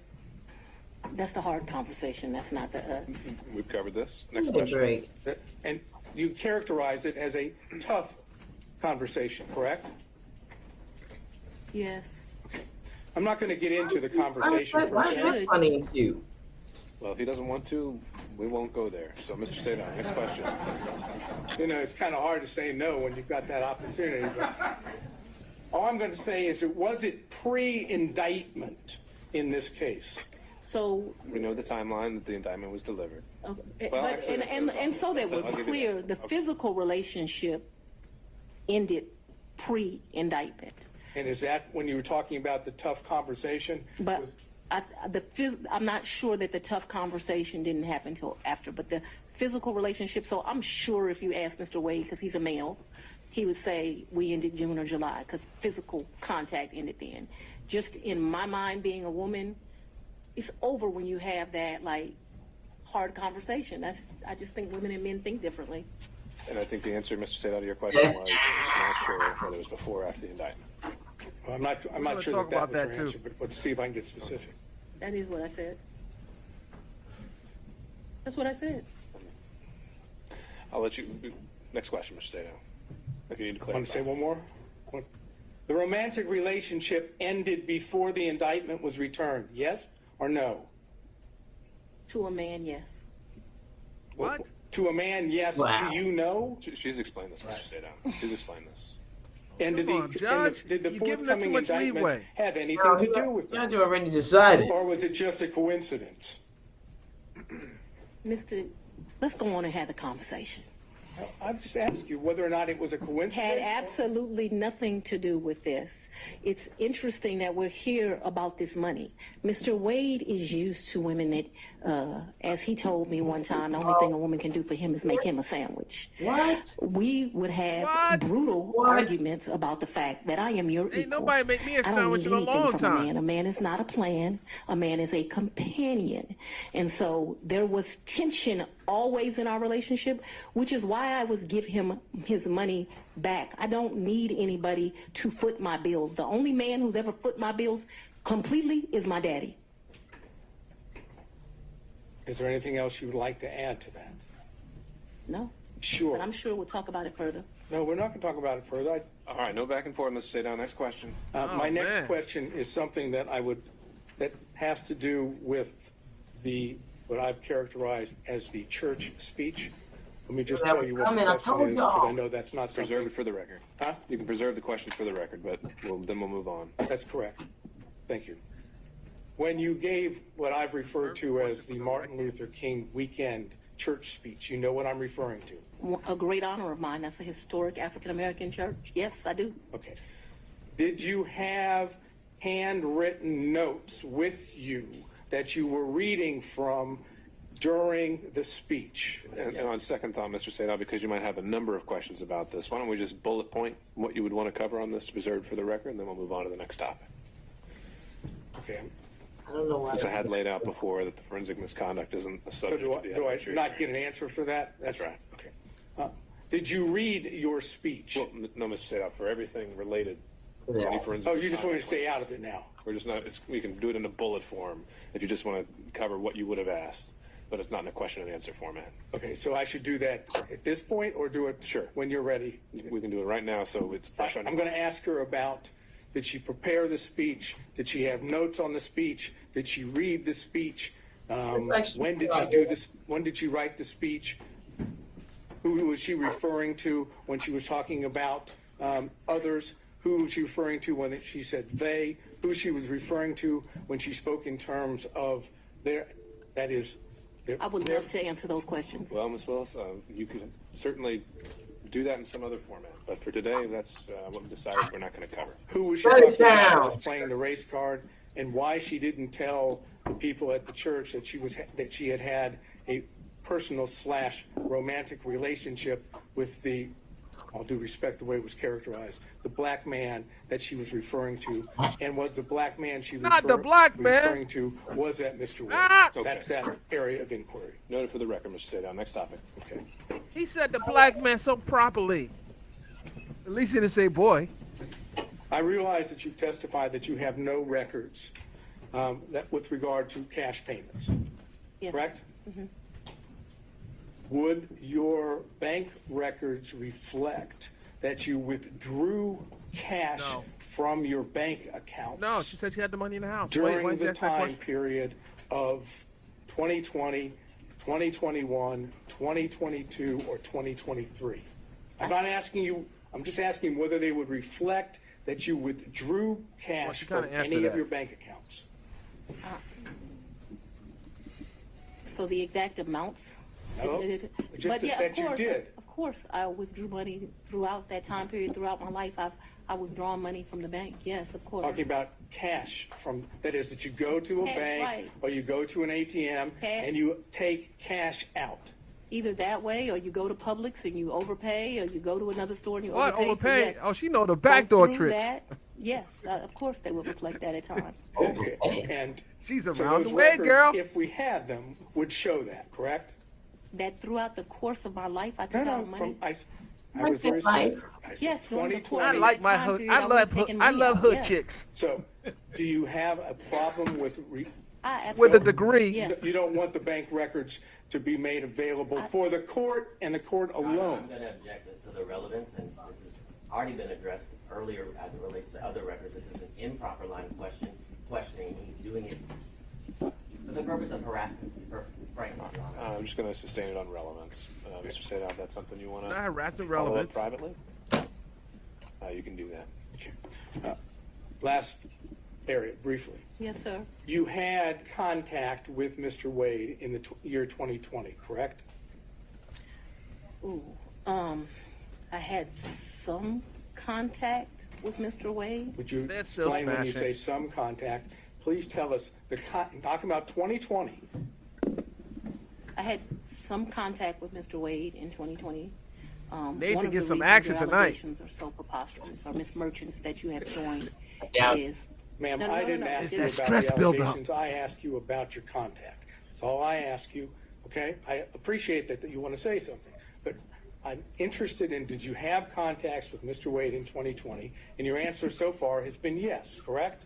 very limited contact because Mr. Wade had a form of cancer that makes your Oh, allegations man, somewhat she put his ridiculous. business out there. Although he He did. did. He said he had it. I know, he did. Emasculate a black man, but I'm just telling you. Here we go with the black man thing. Emasculate a black man. Did you understand that? What? All right, Well, I don't let's think get we should back on discuss track. further. Mr. Sadov, next question. Wow, Judge. Would you tell us on the let occasions him in emasculate 2020 us. that you had contact with Mr. Wade? I'm sorry, I thought I had answered that. Yes, sir. There were times in 2020 I had contact, but 2020 was a year I was running for office. It was a year that he was going Here through you go with some all this serious medical bullshit. issues, Just tell and us I did about not the have nature of the contact. I contact. certainly had contact with him in 2020. Did you It go wasn't- out to eat with him? Maybe, probably. Did you visit him in any location, his office, or did he visit you in your office in 2020? I am sure he. I'm sure. Ooh, that's a very good question. Yeah, That's why he asked. that's right. I'm sure he came to 750 in 2020. 750 is, was my office. okay. Not often, but maybe once or twice. Is you at home? Maybe I went to his office once or twice, but That sounds maybe like once. David. And the purpose for going to his office would have been what? Maybe we would have went to Mellow Mushrooms for pizza, or Wait a minute. Mellow Mushroom maybe been he would've closed for a come minute. for lunch. I'm sure we went by each other's office though. It's been Well, closed not for often, 3 Not a years. lot. This is 2020. We're both grinding, trying to make a But living. wait, Okay, it I closed in understand 2020. what you've said about the cancer, and I'm not going into that. But when you were going out with him to restaurants, or when he would come to your office, right? Those were not sterile environments, were they? Oh, very sterile because it The was. restaurants were sterile environments? A lot of times we wouldn't eat there. We would pick up something and go in, but they He's were. lying. You I'm listening to you. You pick up and take it to where? maybe eat at our office, but it did not happen much. That's what I'm trying to explain to you. And my office in 2020, nobody was coming in. I was stir crazy, so I would still go into my office. You remember when I started this, I said, I am not even sure if we came to each other's offices, but I am trying to be over cautious. So I think I can recall him at 750 a couple of times. I don't believe nothing she said. I just think I can recall him at 750 once, but let's say twice.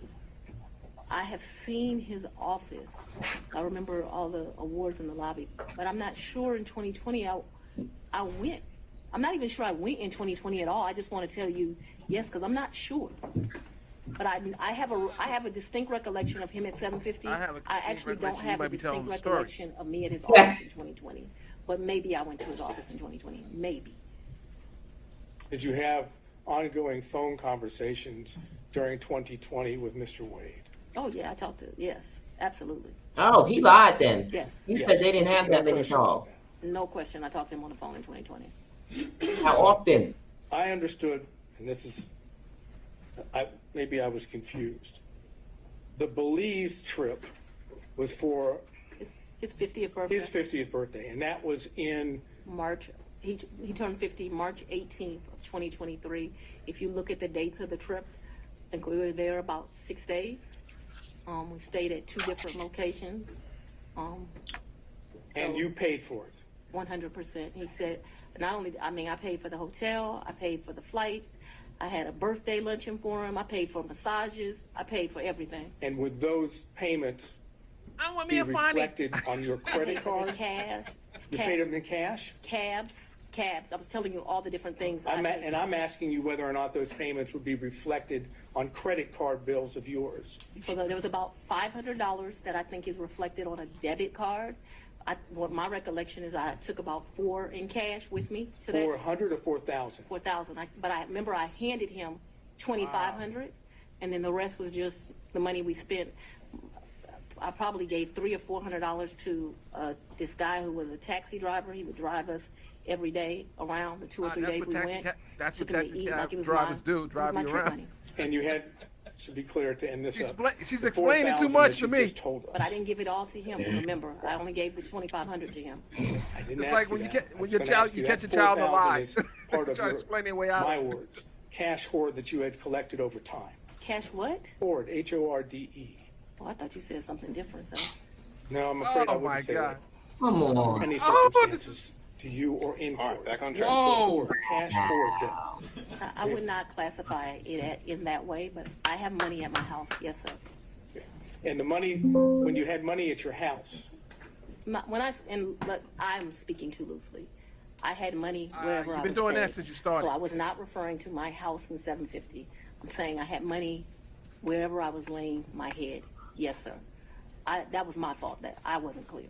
So when you were at what we said, the Yerty condo, during the time period we've always discussed, that's where you would keep your cash. When I stayed there, yes. Okay, that's all I have. Thank you. Wow. All right, I want to see if we can get through a few more defense counsel if possible before breaking for today. Mr. Stockton.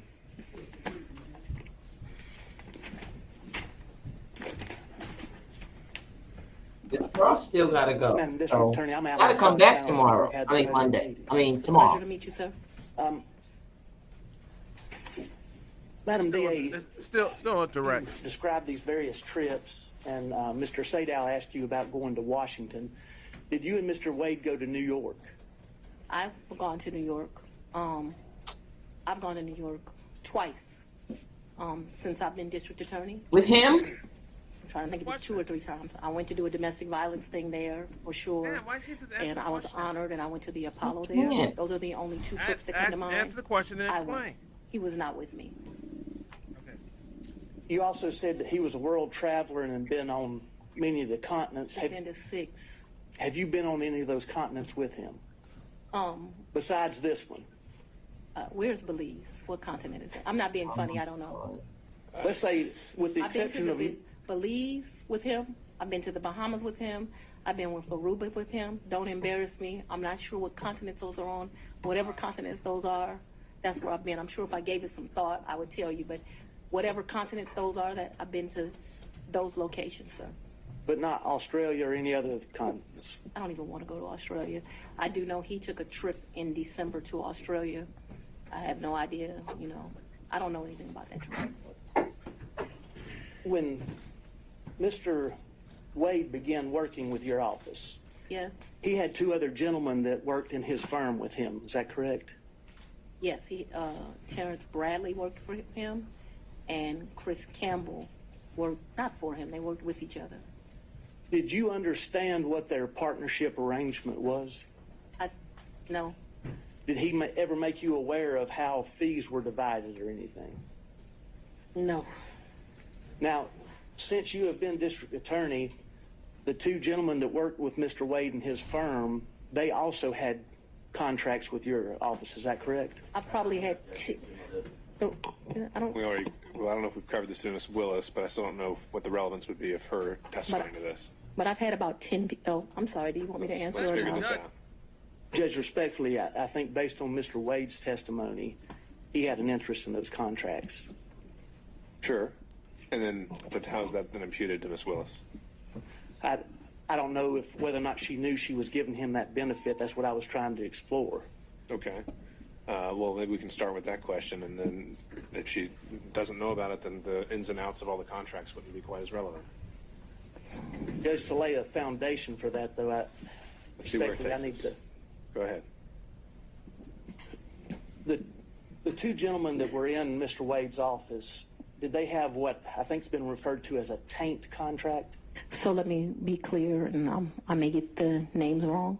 When I first became DA, the office was not properly staffed, and so I did. So you I'm told your surprised friends. the lawyer would take it, but I did a contract for like $60 an hour to help us out with first appearance. That lasted a few months. Okay, so I can't remember if Bradley or Campbell had that. I'm sure we can have records and I can tell you which one, but I just can't remember now.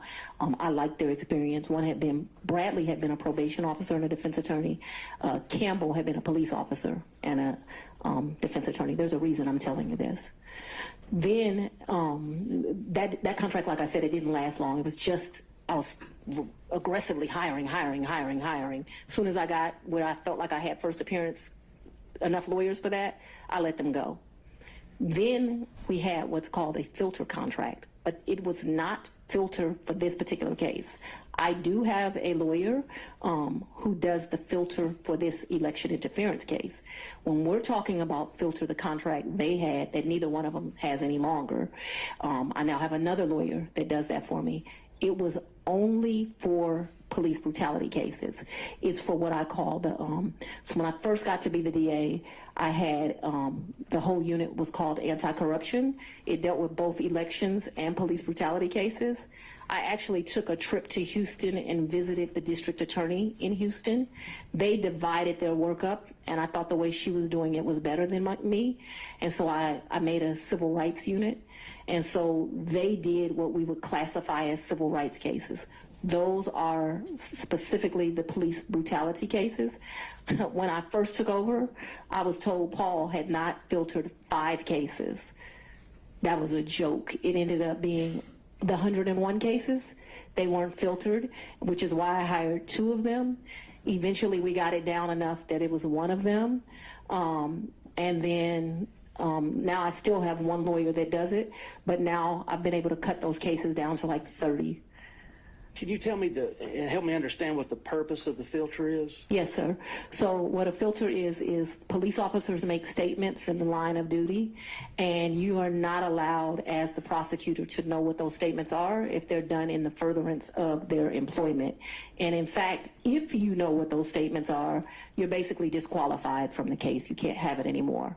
So what our policy is, I think I pay them like a $50 flat fee. They pick the case up directly from the GBI because that's where those cases go to.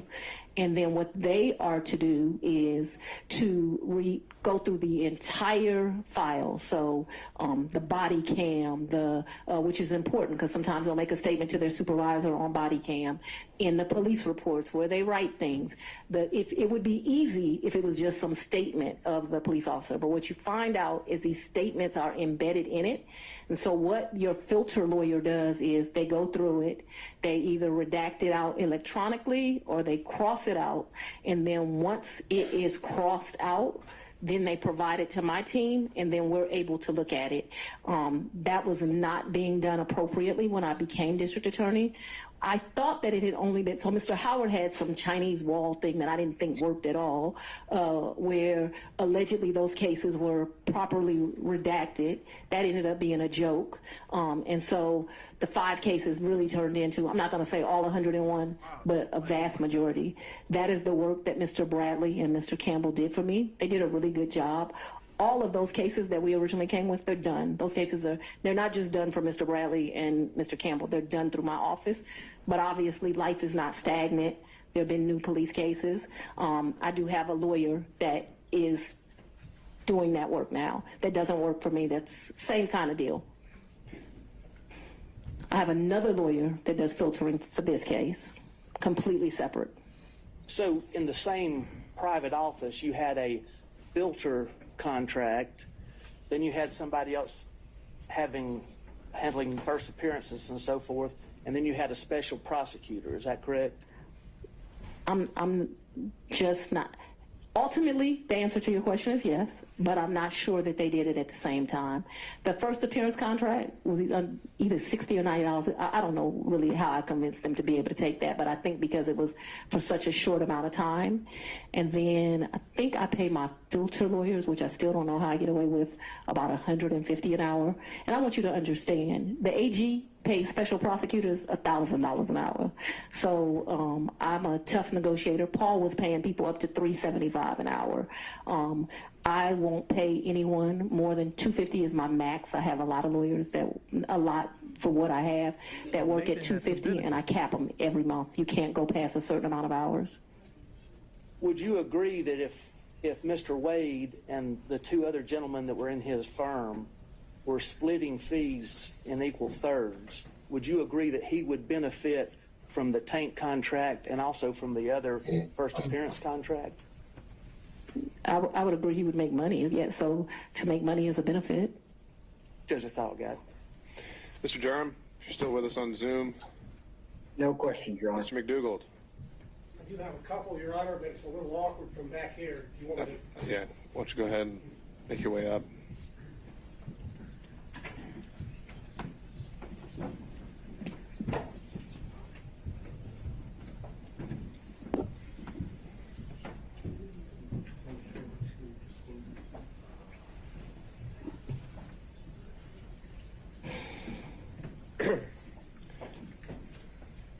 Good afternoon, Ms. Willis. How you doing? I'm very well. How are you, Mr. McDougall? I think this is our first in-person meeting, correct? Second. Second? Well, I apologize for not remembering you more clear. That's quite all right. I'm referring now to exhibit number 21, Yes, sir. which was your financial disclosure form for 2022. Yes, sir.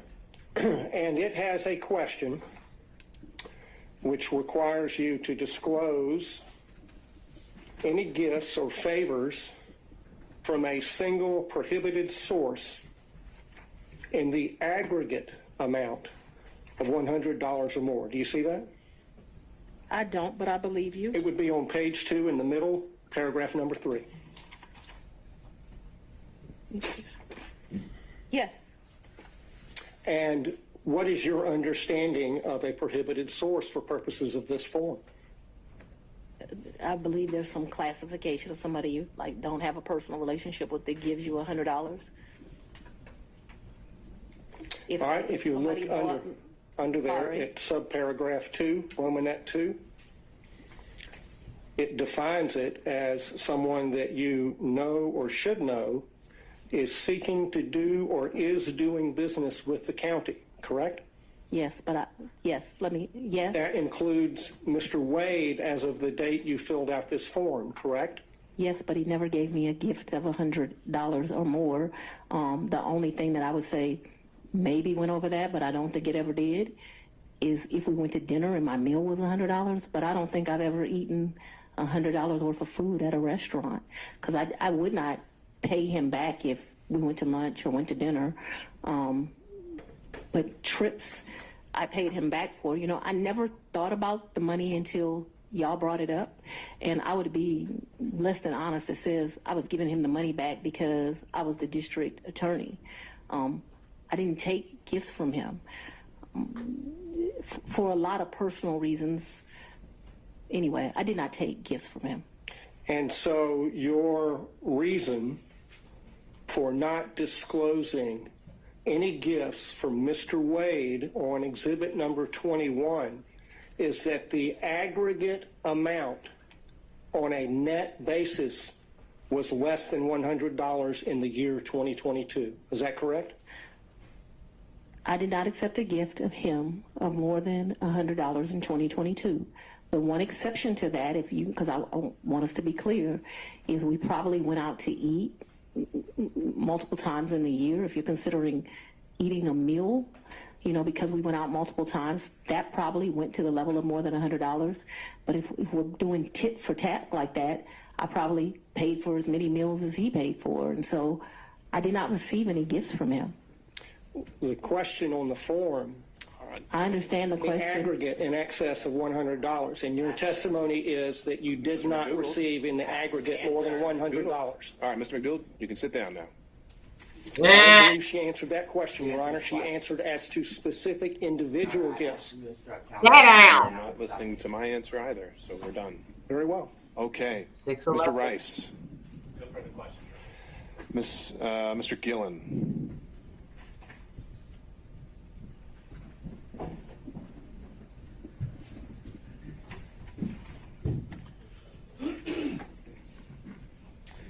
Good afternoon.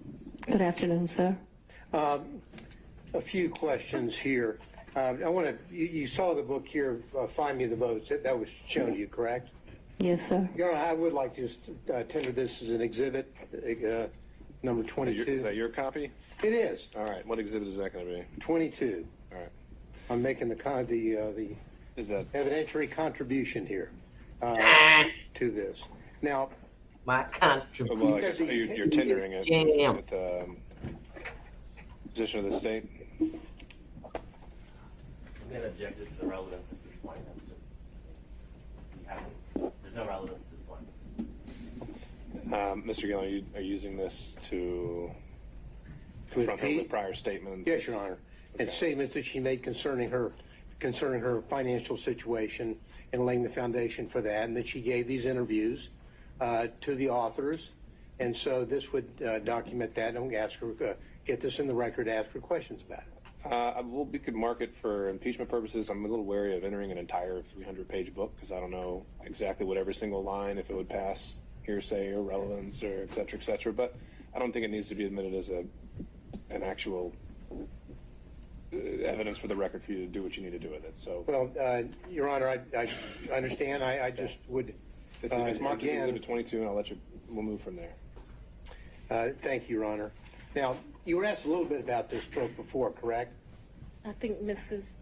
Merchant. Ms. Merchant did. Asked me some questions, yes. And you gave about 6 interviews to the authors of this book in the sit-down? No, sir. You didn't? And No. Was it, She answered how many interviews she gave, in her opinion. how many, in your opinion, do you believe you gave, and how long did they last? 2 to 3, maybe 20, 30 minutes. So your testimony is at most, you think that you gave maybe an hour to an hour and a half's interview to the authors of this book? Oh, you mean in total? In total, yeah. Maybe, yeah. Anywhere between, definitely not Yeah, more than 2-ish hours. He's very clear on what he But you wants also to know. were telling, when they were, the title of the book, of course, is A Hard-Charging Georgia Prosecutor, a Rogue President, and the Plot to Steal American Election. You've seen that. Why is the title of the book relevant, sir? And I had no, And then I'm going to ask her whether or not that was the theme that they gave her when they talked with her. What the thing gave her, what do you mean by that? Well, because they were sat down and they told her why they were there to interview her. And why does that matter? Well, I think it matters because it shows, but they want her to give her version of what her life story is. This is almost a life story of her. So that's why it's relevant. But if the court thinks it's not, then No, it could be relevant to your issue of the forensic misconduct that has been alleged, and maybe some of the motives at play when it comes to forensic misconduct. But I'm not seeing, again, what we're here for today was the relationship and/or any financial elements of it. correct. Well, I think it's really relevant to the forensic misconduct, also relevant to the personal interest in terms of the finances. I didn't make 10 cents off that book. Pardon me? I didn't make 10 cents off that book. I Didn't ask didn't. whether you made any money. There's no question. Didn't ask whether you made any money. Do you have any other statements that she hadn't already been confronted with by Ms. Merchant? Well, other than I want to focus on when you were telling them about your financial straits and you were living kind of month to month, that is what your financial status was back in 2018 after your election. Mr. Gillen, we covered that at length. You're at the end of the line. I'm sorry about that, but we've got to find new ground. After 5, Well, buddy. and let me move on to my point here. So the point is that what you're telling us is that you were in financial straits, but really that your testimony today is you had a cash hoard of maybe up to $10,000 in cash where you laid your head at night so that you would dip out and there would be no record of it, correct? That's not what I'm telling you, sir. That's not at all what I'm telling you. What I'm telling you is that throughout the course of my life, I have always kept cash in my house. That cash has ranged from times, my father would probably be ashamed of this because he would say it should be more, but that cash at times has ranged from $500 to maybe $9,000, and he would be like, that is not what I told you to do. I've always had that amount of money. What I've told you is that when I travel, you do better negotiating when you travel. If you have cash, you go to get the cab. They say, "Oh, we're gonna charge you $300 for the day." Well, I got American cash. Will you take it for $150? And so it's my practice to take money when I travel. We're not talking about a whole lot of money. We're going to the Bahamas. $1,500 in cash is in my pocket, or at the most $2,500. Like that right now, when the world is watching. Actually, probably the most money I've ever taken. And it was taken because it was a big deal. My 50th birthday sucked. His 50th birthday, it sucked. It was terrible. No. Your Honor, and I'd so like to get back to some questions here. I'm trying to answer it. The I think narrative. it would help if we. So let's move to the specific yes or no's here. Have you told us today that you would keep a cash hoard in your residence up to about $9,000? Yes or no? And throughout the course of my adult life, and so let's even be more specific than that. Probably from the time. Your Honor, I'm only asking for yes or no, rather than. You don't know how to do that. Covered this, so I But need yeah, to but get I'm to that trying point. to- I'm I know trying you're to laying the move forward foundation, but it's already been laid. So Yes. The filibuster is here. I'm trying to move through this. Yeah, the But we're filibuster. not talking about a lot of, and so it could be $2,000. It could be $1,500. It could be $7,500. It just depends on what you're doing at that time. What I'm telling you is when I traveled, I took cash. I find that when you travel, especially to foreign countries, the American dollar does well, and it's good to have cash. You can negotiate with the taxi driver, with the jet skis, and it's not a lot of money we're talking about. Hostage taker. Okay, understood, Ms. Willis. Let's get to a question, Mr. Gill. Reel it in, Judge, please. You reel have it in. cash in your house, but you had a lien, a tax lien on your property, is that right? I don't believe I had a tax lien on my property. You didn't have a tax lien on your property? You gotta talk up louder, Mr. Hunt. You might just have a Okay, tax we already lien. covered that, You Mr. may Gill? not have a I need tax new on the ground here. property. I'm asking the question, I'm trying to figure out how You may have someone just had a could lien. have a tax Then lien, ask that question. but Right. not use the money that they allegedly said they have. Well, I think Ms. Merchant asked that You exact can't tell same how a question, person how to since you didn't spend use their the money. money to pay your tax lien. So what's your question that's new? So I'm just going to build on that to say, No more building, it's already built. No. all right, It's the same way you pay a bill. So just It's put the a- top on it if you need to, It's the okay? same way you owe a bill and go shopping. well, have you ever used, did you say earlier that you I used got a Cash problem App? with spending before When I would pay Robin Bryant, I used Cash App. What is Cash App for the record? I don't need to know that for the record. Let's I keep know going. that. Well, You don't need to know that. if you're He's a paying young judge. He Robin probably do it too. with Cash App, why aren't Venmo, you paying? send me a Venmo. Venmo. Allegedly paying Mr. There's no alleged here. Why aren't you paying allegedly Mr. Wade with Cash App? I don't think Mr. Wade does Cash App. Did you ask him? I think he's told me he doesn't do Cash App. Okay, so that's the reason why you didn't use Cash App, He's sitting next to me. I hand him the money. because there would be a record in Cash App of your making payments, correct? Argumentative. That's what he's Yes, trying to get but I at. didn't think that I was making a record in a personal relationship. Because when you're filing your, and No, I it's know a that I'm going record. You just don't admit to it. move into this financial statement here. You were asked just a second ago about your non-disclosure form, or your disclosure form of an Exhibit 21, where we agree that Mr. Wade is a prohibited source, correct? What I agree to is I don't believe he's giving me gifts. You would like to classify these trips as gifts, but I've always paid my fair share on these trips, so I did not look at them as gifts.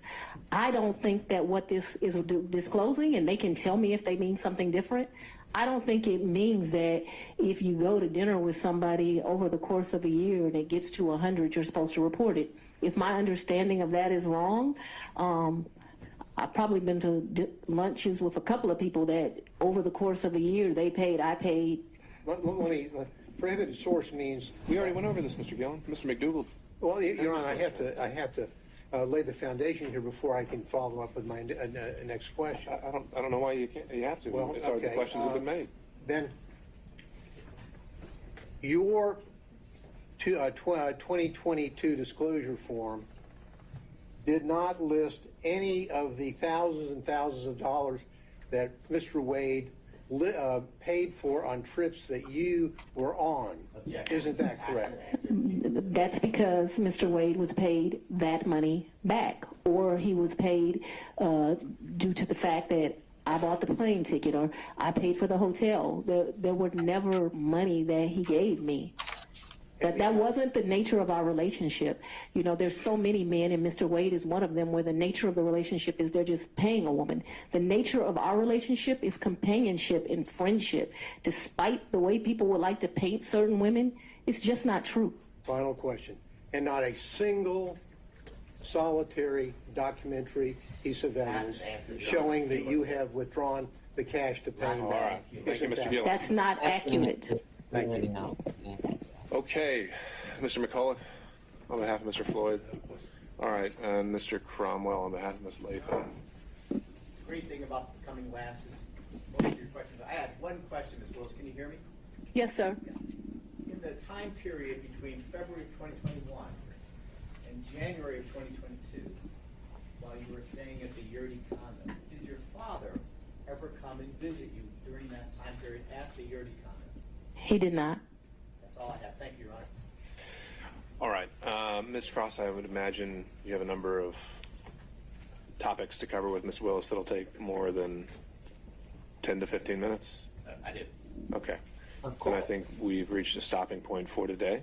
Yes. And so, Ms. Willis, I'd ask you to step step down now, and I'd also remind you that you're not to discuss your testimony or that of any other witness until tomorrow morning. We'll be back here, and we'll begin again at 9 a.m. 9 a.m. We'll do 9 a.m. this time tomorrow. Before we recess for today, I want to check in on logistics. Yeah, absolutely. And doing all of that. I'll ask Ms. Merchant. Once the testimony of Ms. Willis has concluded, how many other witnesses do you anticipate calling? I mean, I need anybody else.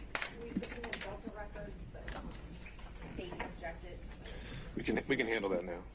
Ms. Willis, What do you think that the judge is going to do? You want me to leave the What's your courtroom?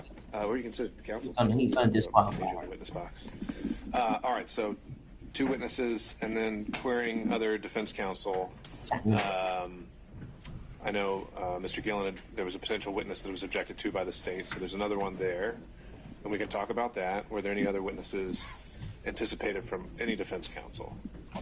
All right, seeing no show of hands, and then Ms. Cross, any witnesses on your behalf? I expect so, Your Honor, and I expect that to take 4 to 5 hours. Okay, and how many witnesses would you 4 to imagine? 5 hours? Without committing myself to a final number, my best guess at this point would be 3 to 5. Okay.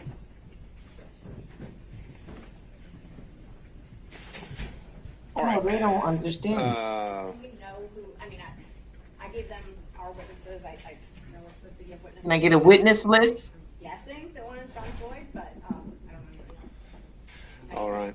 No, I understand, Ms. Merchant. However, I don't think at this point there's any statutory requirement. We have the standing order that for expert witnesses, and if state doesn't want to extend that courtesy, then I think you're stuck with it. Damn. I'm certainly happy to represent that Mr. Floyd will be a witness, that the other witnesses will be impeaching of Ms. Yurti.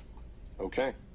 All right. Let's take up these last couple issues here before we break. Then the issue of the Delta Airlines records. The motion to quash was filed by the state on behalf of Ms. Willis, I believe. I didn't file a motion, Your Honor. Oh, excuse me. What my representation was that I just got notice of them, I think it was yesterday. All right, do we need to hear this part? Now that I've had the review No, right? of them, I object I to just the need it general for fishing expeditions. scheduling as well. Okay. I've introduced a new record today that was from Delta. To my knowledge, that there's going to be no further new production. Well, we can go back. I can go back to the replay. So I don't want to burden the court with anything. If the court wants to Yeah, look at sure. it and see if there's anything Does it different than that, work? Yeah. I don't have an objection. I don't like the idea that we're just looking for anything. I don't want to put an obligation on the court, but I'm happy to agree to an in-camera if that's something the court's interested in. And so, Ms. Merchant, I take it. All right. So, Ms. Merchant, I take it the purpose of this subpoena. I'm going to need you to step out. Step out, man. But you trying to get her direction, I get the home. Get the heck out Right. of the courtroom.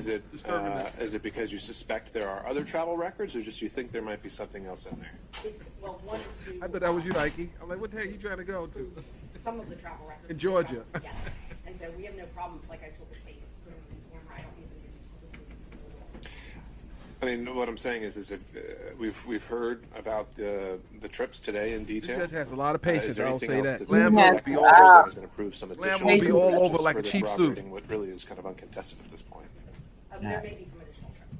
But you don't know of any specifically. You just think there might be any. Okay. All right. Well, then let's continue with that. Then, if you want to send them or instruct Delta to send them to us in chambers, we'll take a look.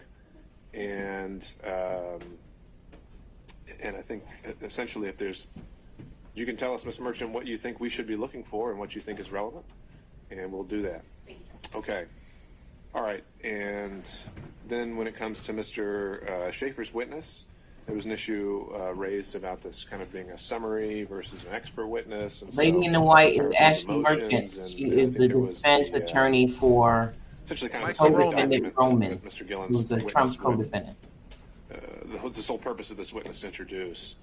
Was there something about, I don't know whether it's from Mr. Abadi or Ms. Cross, was there something about this attachment substantively that you think is inaccurate, or is it literally just a summary document?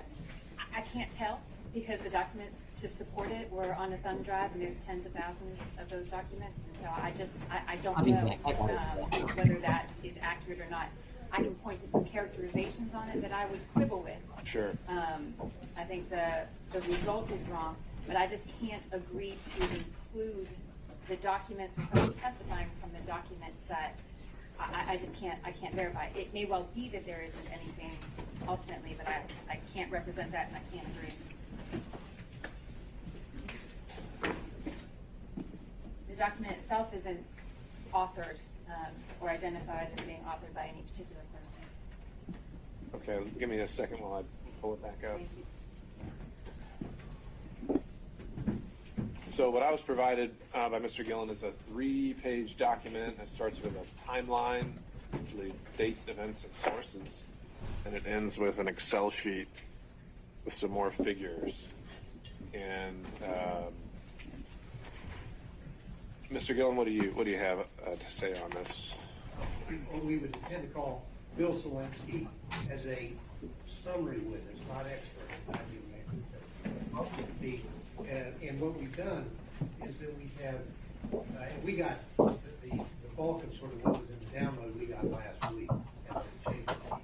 So what we have here is the source information over here. If we look at that, Your Honor, that's largely, all of this information essentially is material that is material of Mr. Wade. It's just something that's some different company or bank account. And largely what it is a situation where All right. most of these I had enough of this right now. are already in evidence. Okay. Yeah. So now whether So what do you Okay. think, Nikki?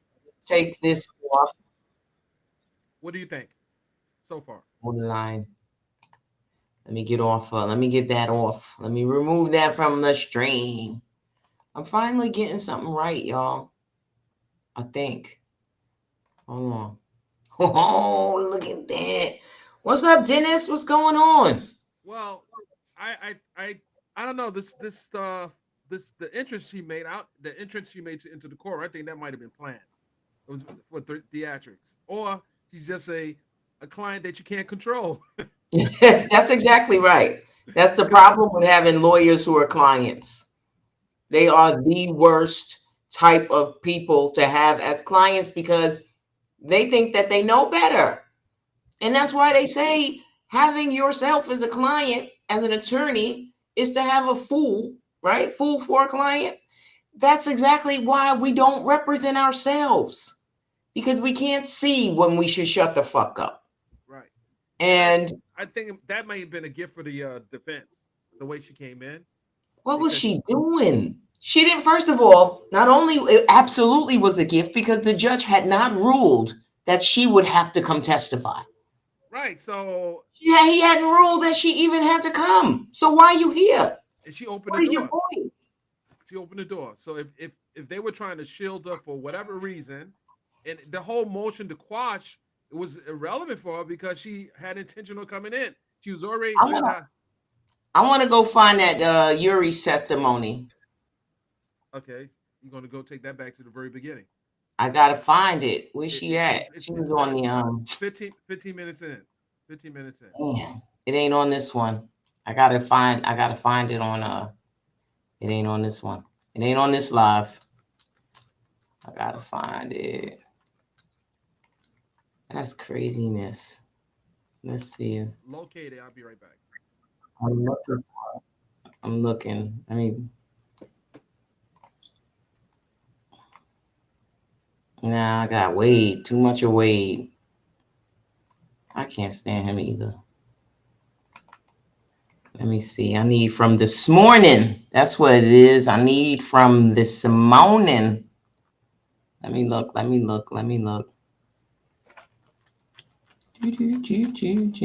Down 2 hours ago. No, I need a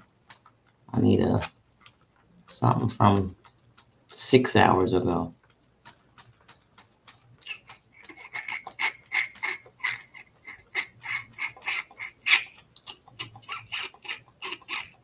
Yeah, it's not up yet. She If came you in. find it, let me know. She came in the first 30 minutes of the proceeding. Yeah, no, I know. I'm not. I want to see Yuri. I want to see the Yuri lady, the friend. Remember when she testified? Yeah, can you hear me? Yeah, I hear you. Yeah, she came in about the first 30 minutes of the court proceeding, about I 9 o'clock, can't find it. by 10 o'clock. Book. Every stream I'm looking at starts with Wade. Uh, let me grab it. Let me grab it. Yeah, you grab it. Because I don't see it. And okay, while you look for that, let me look for when she bust into the courtroom. Because she was dead wrong for that.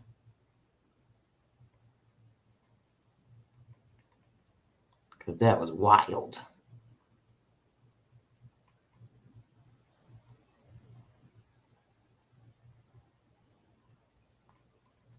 Is this it?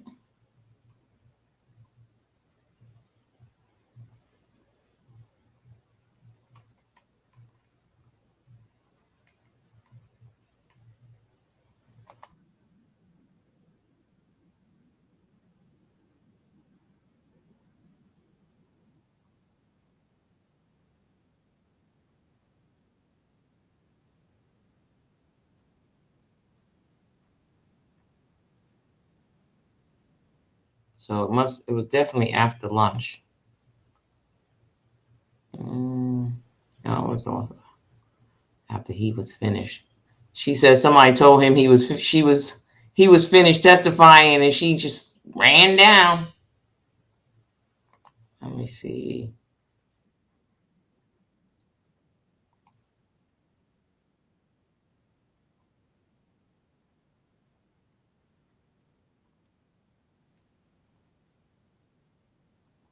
I feel like this might be it.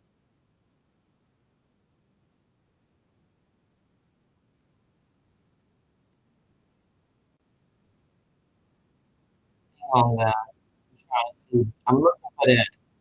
Dennis looking for something too.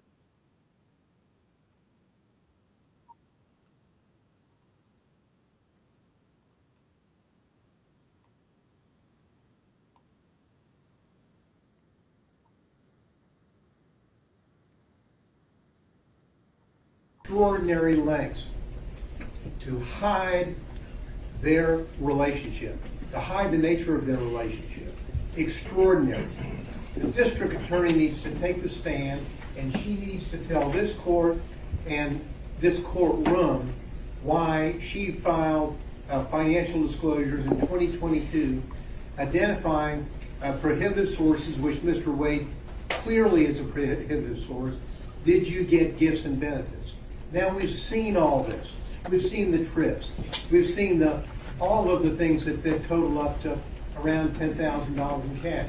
Yet for the financial declaration for 2021, which was filed in April of 2022, and the financial declaration for 2022, which was filed in April of 2023, there is no listing of any gifts whatsoever over $100 from a prohibited source.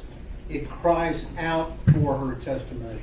She needs to be able to get up there and say, why didn't you tell on the disclosure form, so that people will know the nature of the relationship between prohibited sources and the public official, in this case the district attorney, who happens to then make a decision to hire someone that ends up being paid hundreds of thousands of dollars, or his firm and him, and none of that is revealed. And the answer is, oh, it's unrebutted. He's explained it's all in cash. Let her get up and let's, and obviously, we are advocates in our position, but that explanation of cash does not pass the smell test or the straight face test. Or the smirk test. On the record, she filed this motion with his declaration. We've seen what happened here. Now, I'll just 2 or 3 more sentences. We need to have the full picture, as we've gotten through Mr. Wade, of his false interrogatory. Serious business for a lawyer or anybody. Okay, you hear it? And then suddenly He's changed. She files her financial declarations, same problems. We need her in here to go over all of this and to explain exactly what happened. So we would ask the court disrespectful. that the court allow Ms. Willis to be called and interrogated on these matters. And I would too, Your Honor. Just a moment, Ms. Willis. So, Ms. Cross, I don't know if you want to speak with Ms. Willis now. It's sounding like maybe they're withdrawing the objection to the motion, I'm happy to leave the motion to or does Ms. Willis want to take the lead here? withdraw the motion to quash Ms. Willis. Based on the, I'm ready to go. Okay, so the position of the district attorney at this point is that she's no longer contesting the subpoena. Ms. Merchant has called her as the next witness.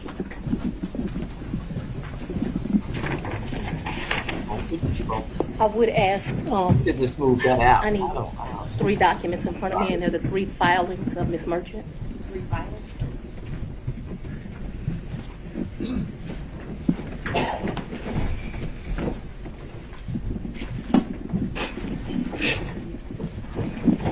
Now, she only get a couple questions in before they take a break, so. Does anyone have the 3 filings of Ms. Merchant? Does the court have the 3 filings of Ms. Merchant? When you say the filings, you mean like the pleadings? The pleadings, yes, Your Honor. Okay. I think we could locate those for you in the supplemental. I want the one filed on January the 8th, the one filed immediately after we filed ours, and the final one. And your voice shaking. If you want to take a break to get them, I can make a copy. I think we have one. You know, the only copy I have is going to have my notes on it. So if we don't have a clean copy, We have a 5-minute break during, Let's I'll get take the documents. all right. I'll sit here and wait for him.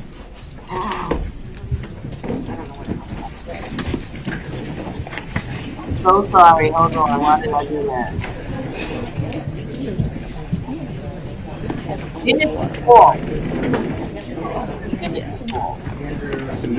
Did we elect someone who's actually making the copy? You got it? Okay. Ms. Cross is doing it.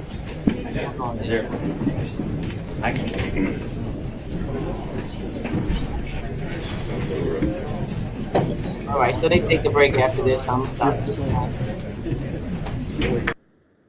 All right, let me take that out.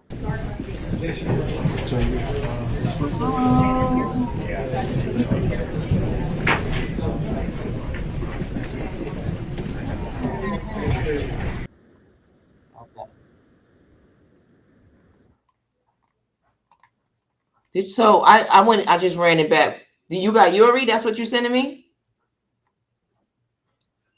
Dennis? I sent you the whole link, so you can. It's in the 6 minute mark.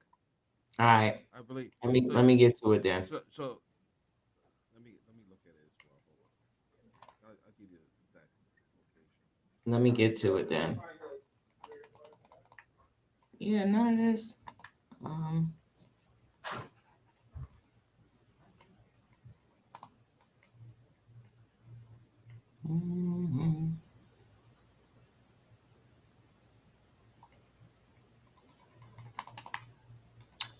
on.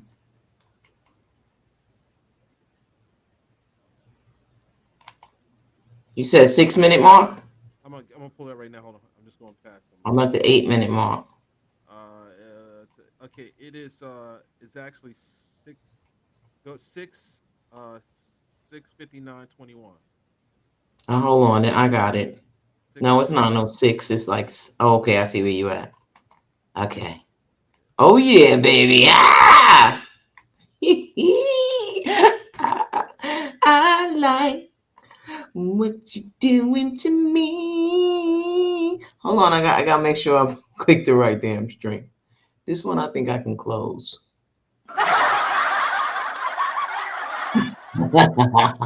You make me sick. All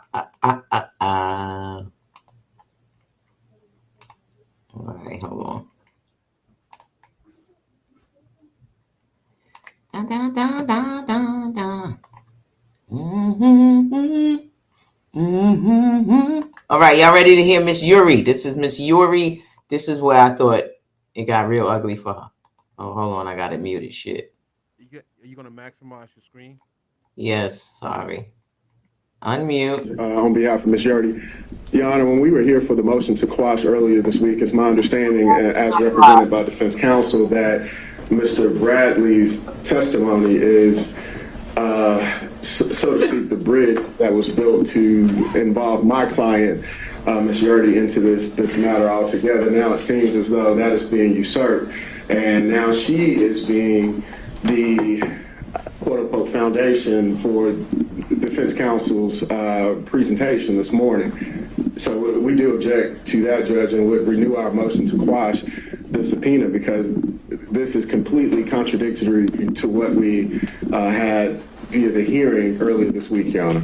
Judge, may I respond? It's okay, Ms. Merchant. Mr. Partridge, as I recall, that did not apply to your client as much. The original motion to quash that you filed said she had absolutely no knowledge about anything. What Ms. Merchant proffered, and what I didn't hear you saying was not the case, is that at some point Ms. Yurdy lived in a residence and shared a residence with Ms. Willis and potentially Mr. Wade at some point. So I think she's directly involved in the center of this. I don't think that really needs much in the way of foundation. And Judge, I apologize, Your Honor, to talk over the court. That information, however, Your Honor, is my understanding, came from Mr. Bradley, and that information was incorrect, as I informed the court earlier this week as well. There was never any time that Ms. Yurdy and Ms. Willis lived together. There was a sublet of a condo that Ms. Willis resided in that had absolutely nothing to do with that of Ms. Yurdy, outside of Ms. Yurdy subletting it to Ms. Willis. Ms. Yurdy actually moved into a different residence. Per our conversation with Ms. Merchant yesterday, that is exactly what it is. So there was no overlapping or any time that they stayed together, nor does Ms. Yurdy have any information as it relates to Mr. Wade staying at that condo as well with that of Ms. Willis. So again, Judge, I'm renewing. No, we don't need to hear it again. Ms. Merchant. Judge, luckily I don't have to tell the state or them everything that I plan on introducing a witness for in response to their motion to quash. She has a lot of personal knowledge. And when we had a motion to quash, I had to get over a good faith basis, and I presented that to the court. I did not spend 4 hours going through everything that this woman's going to testify to. She has personal knowledge. Is she actually here? I think she's on Zoom. What I understand, Mr. Partridge. Mr. Partridge, is your client with us? She's on the Zoom platform, Your Honor, since I'm in Richmond County via my conflict. But she is on the Zoom platform at this time, Your Honor, in the waiting room. I believe she may have been admitted. I see a Robin on my screen. I'm assuming that is my client. Ms. Merchant, you want to examine her by Zoom? That's fine. All right. We will waive Mr. any Abadi. Sixth Amendment objections to Sure. it. That's fine. My only objection was the representation at Monday's hearing was the good faith basis was based on what she learned from Terrence Bradley. And we know that is false. It's not true. So there is no good faith basis, and we would renew our objection and to quash the subpoena. That was not in regards to Ms. Yurdy. It certainly was. It was at like the 20-minute mark in the hearing. Judge, she has personal knowledge of this relationship. It's not what was represented on Monday. The personal knowledge came from Mr. Bradley. She has no good faith basis to explore this fishing expedition as it relates to Ms. Yurdy. This is a blatant misuse of the process. Ms. Merchant, I do believe that when we went through the motion to quash, you grouped them into two categories, and each one of them we said that they were going to be impeached by Mr. Bradley. We took Ms. Yurdy outside of Fulton County, Judge. So we talked about Fulton County differently than Ms. Yurdy. We took Ms. Yurdy out separately. She was different than Fulton County because there wasn't other issues. And again, so we're arguing a motion to quash. I responded to their argument. But if she heard Understood, Ms. Cross. All right, Ms. Merchant, if you could lay the foundation.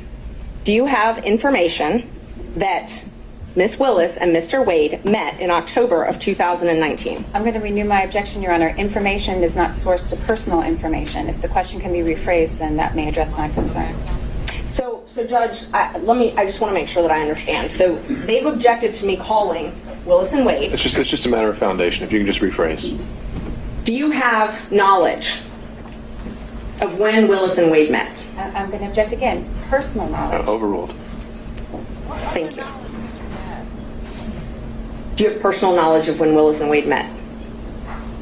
Yes.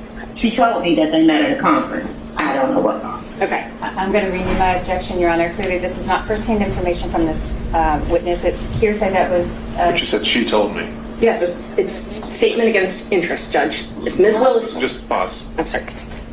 Okay, Ms. Yes. Cross. The representation of the witness, the testimony of the witness was that Ms. Willis, District Attorney Willis, had a conversation with her. There is no statement against interest. District Attorney Willis is not a party opponent in this case. The information that the witness has testified to came from Ms. Willis, and there's we have a hearsay objection to that. Why wouldn't she be considered a party opponent in this context? She's a representative of the state, Your Honor. This isn't private litigation or civil litigation. Obviously, the court's aware this is. Ms. Willis is not on trial. Ms. Willis is not a party to the litigation outside her obligation to pursue criminal charges for the state. Ms. Merchant, I guess it's evolved into a hearsay objection. Yes, Judge, and we plan on calling Ms. Willis to the stand. She's under subpoena, so hearsay will be cured. If there is a hearsay objection as far as that issue. But we do still think that it's a statement against interest. Ms. Willis has filed a document that states that they met at this municipal court conference. So, Your Honor, I think maybe I can streamline a little bit. State will stipulate that District Attorney Willis and Mr. Wade met in October 2019 at the judicial conference that we've been talking about. There's no reason to get it secondhand from this witness. Well, that's true. All right, you accept the stipulation, Ms. Merchant? yes. All right. Am I permitted then to ask questions about that since it's now not hearsay? If it's just to a stipulation, if it's just to that basic fact, I don't think we need a question, but if there's a follow-up that you think is admissible, go for it. Ms. Yurdi, you have personal knowledge that Ms. Willis and Mr. Wade began their romantic relationship soon after this time that they met at the municipal court. I'm going to object to that question. That certainly is a leading question. No foundation has been laid for how this witness would have personal knowledge of that. Until that's happened, the state objects. Judge, I think you can do a yes or no and then follow up with how she knows it. thank you. Do you know if Ms. Willis and Mr. Wade started dating in October of 2019? I don't know if it was October of 2019. Could it possibly be November of 2019? Could possibly. Okay. And when we spoke, you said it was shortly after the municipal court conference, though, correct?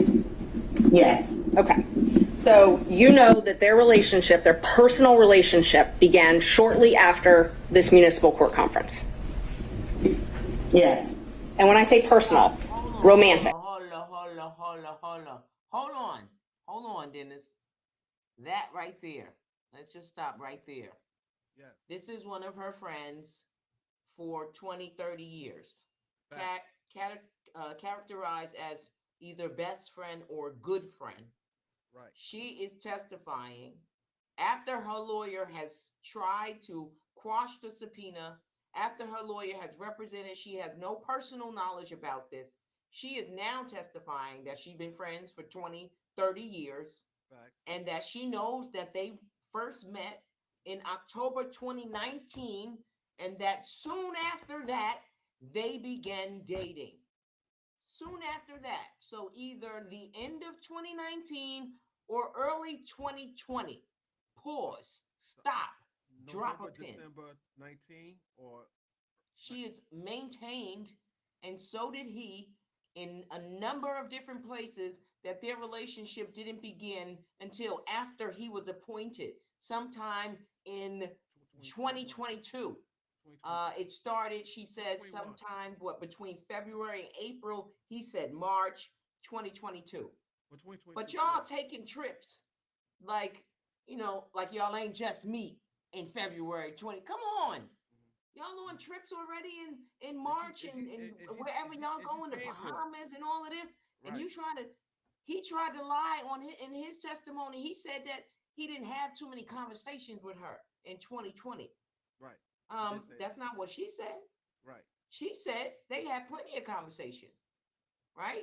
She's gonna clean it up tomorrow. She got overnight to try to clean it up. I don't know if she can clean it up because it's on record already. I can't hear you. What's up with your audio? You can't hear me? Now I can. Okay, I tell you what's wrong with it. Let me turn the mic over. Over. How about now? Yeah, much better. Okay, so she do she have an opportunity to clean that up on cross examination when cross examines her? Clean up what? The truth? All right, Or let's the- go back to it. Let's go or- back or to the it. lie. Let's go back to it. I just want to make sure we don't get in an argument over what personal and romantic is later. When I ask you personal, do you take that to mean romantic? Yes. Okay. And do you understand it that their relationship began in 2019 and continued until the last time you spoke with her? Yes.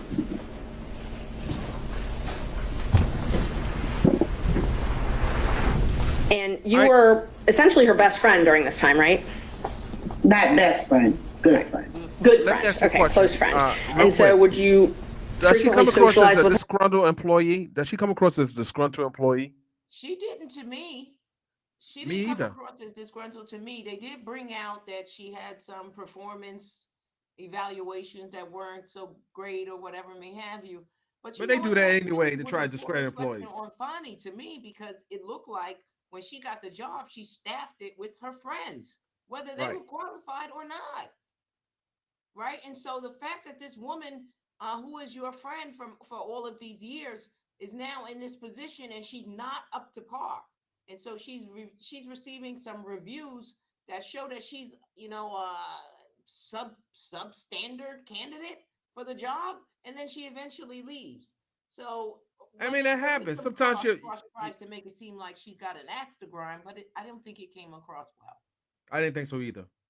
No, I didn't think that she should be discredited because of maybe she wasn't up to par on the job. Because Right. when you have 30 years of friendship, and sometimes things don't work out. But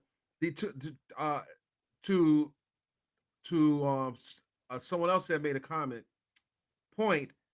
Why would you then testify against someone that you know for that many years, unless there's Well, some she kind of doesn't bad want blood? to testify. She's been compelled. Right, She's okay. been subpoenaed. She tried to quash the subpoena. That's why she had a lawyer come. She doesn't have a choice. The judge denied the quash, which means she has to testify. And the only way you get out of a subpoena is if your testimony somehow would implicate you in a crime and you are allowed to plead the fifth. But this is not that case, so she can't plead the fifth. Right? Okay. There's nothing about this that implicates her. I'm sure right. I'm twisting. Yeah. My mouth wants to say inculpate, and I'm saying implicate. And yeah, you see how that's going. Implicate. A tongue twister. All right.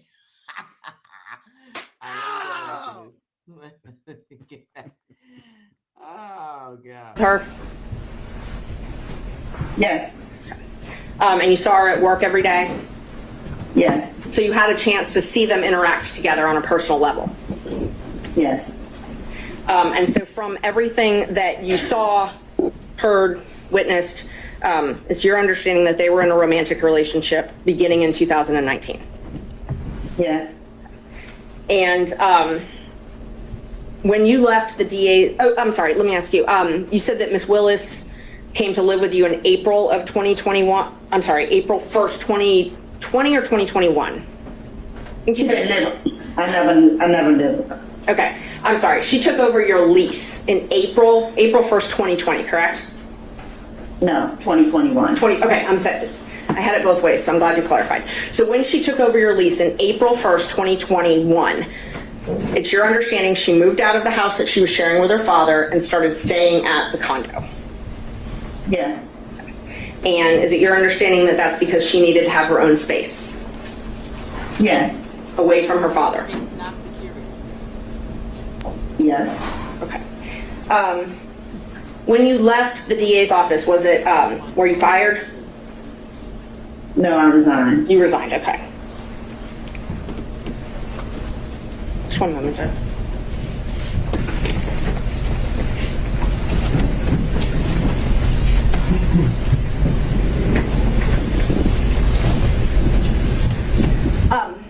Can you tell us why you resigned the DA's office?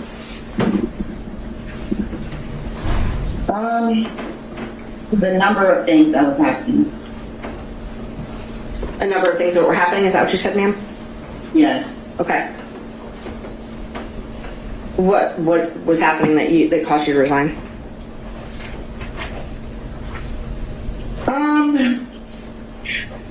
It was a spiral of things. So,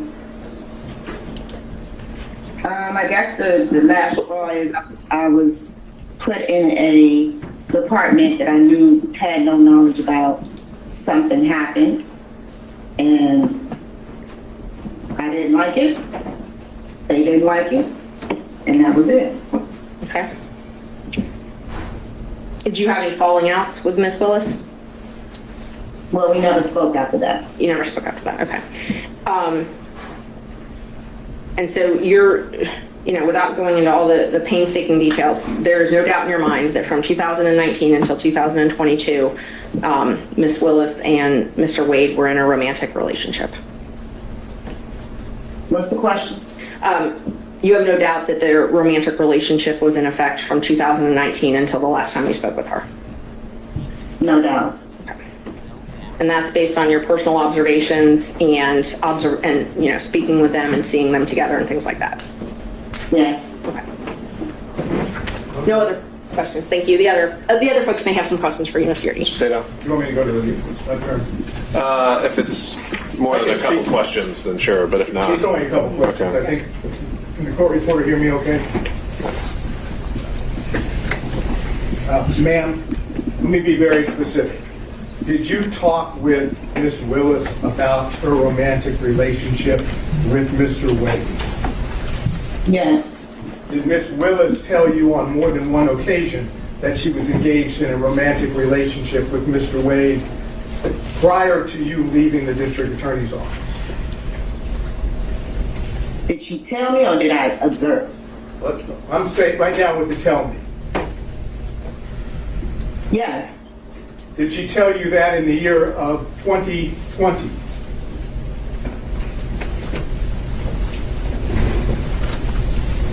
Yes. In the year of 2021? Yes. Are you certain that Ms. Willis told you about the romantic relationship with Mr. Wade prior to November 1st of 2021? Yes. Now, did you also have observations of Mr. Wade and Ms. Willis together prior to November 1st of 2021? Yes. And are those observations, were those in a social setting? Yes. And did you observe them do things that are common among people having a romantic relationship? Yes. Such as, can you give us an example? Hugging, kissing, just affection.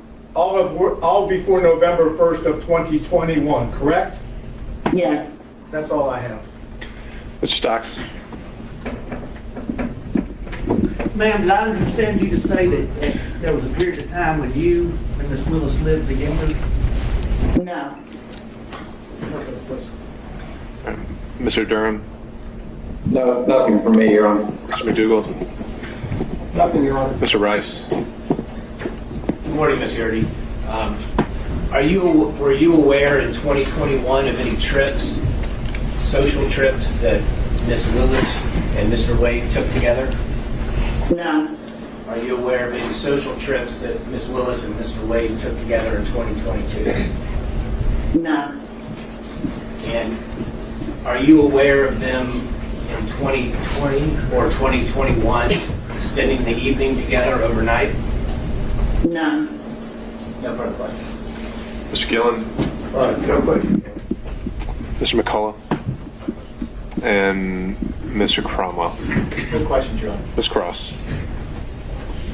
I do have some questions. Thank you, Your Honor. Ms. Yurdy, we haven't met before. Is that correct? Correct. You're able to see and hear me okay? Yes. All right. I want to start with a couple things. Now, I think you've made it clear that you never lived, and we'll call it the South Fulton address, the South Fulton condo that you were leasing. You never lived at that address with the District Attorney Willis, correct? Correct. And never at any time? Never. All right. You never observed or have any information about District Attorney Wade and District Attorney Willis and Nathan Wade living together, correct? Correct. You don't have any information about that? No, I don't.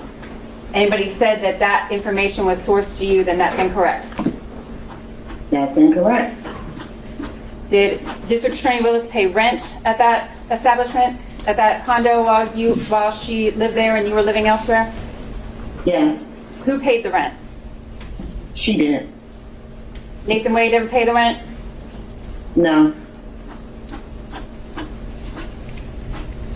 And you never told anyone otherwise? I didn't hear your answer there, Ms. Yerdy. Did you ever tell anyone otherwise? No. All right. So let's talk for a second about your time at the District Attorney's Office. You were disciplined several times in the District Attorney's Office during your employment there, correct? No. You weren't written up ever for poor performance, Ms. Yerdy? Once, not several. One time you were written up for poor performance. Were you counseled several times about your performance in the District Attorney's Office that was subpar? No. Did the District Attorney tell you that your performance was insufficient and that you were going to be fired? No. That never happened? No.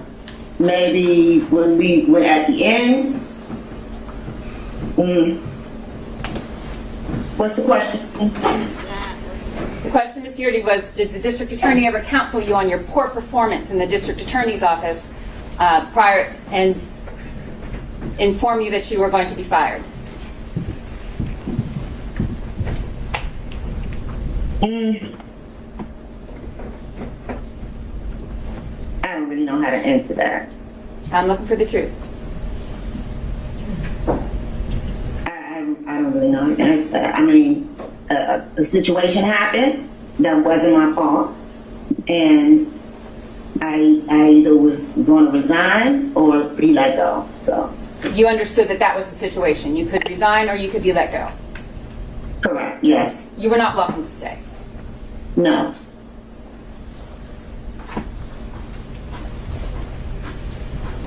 And the conversation where you were informed that you could resign or you could be fired, that conversation was not the first conversation you had with the District Attorney about your poor performance in the office, correct?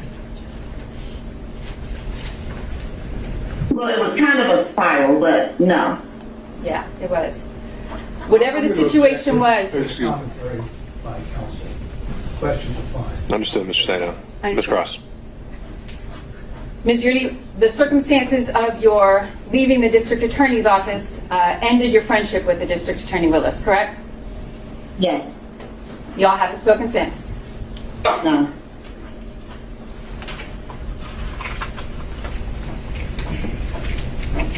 All right, I want to talk about the representations that you made here this morning, Ms. Yurdy, about any relationship between District Attorney Willis and Mr. Wade. I want you to tell me what was the first time let me ask it this way. You said that District Attorney Willis personally informed you of a romantic relationship. Is that what you testified to? Yes. And when did that conversation that you purport to have, to recall, when did that happen? I mean, I don't have a month or a day. Where were you? Just talking in general.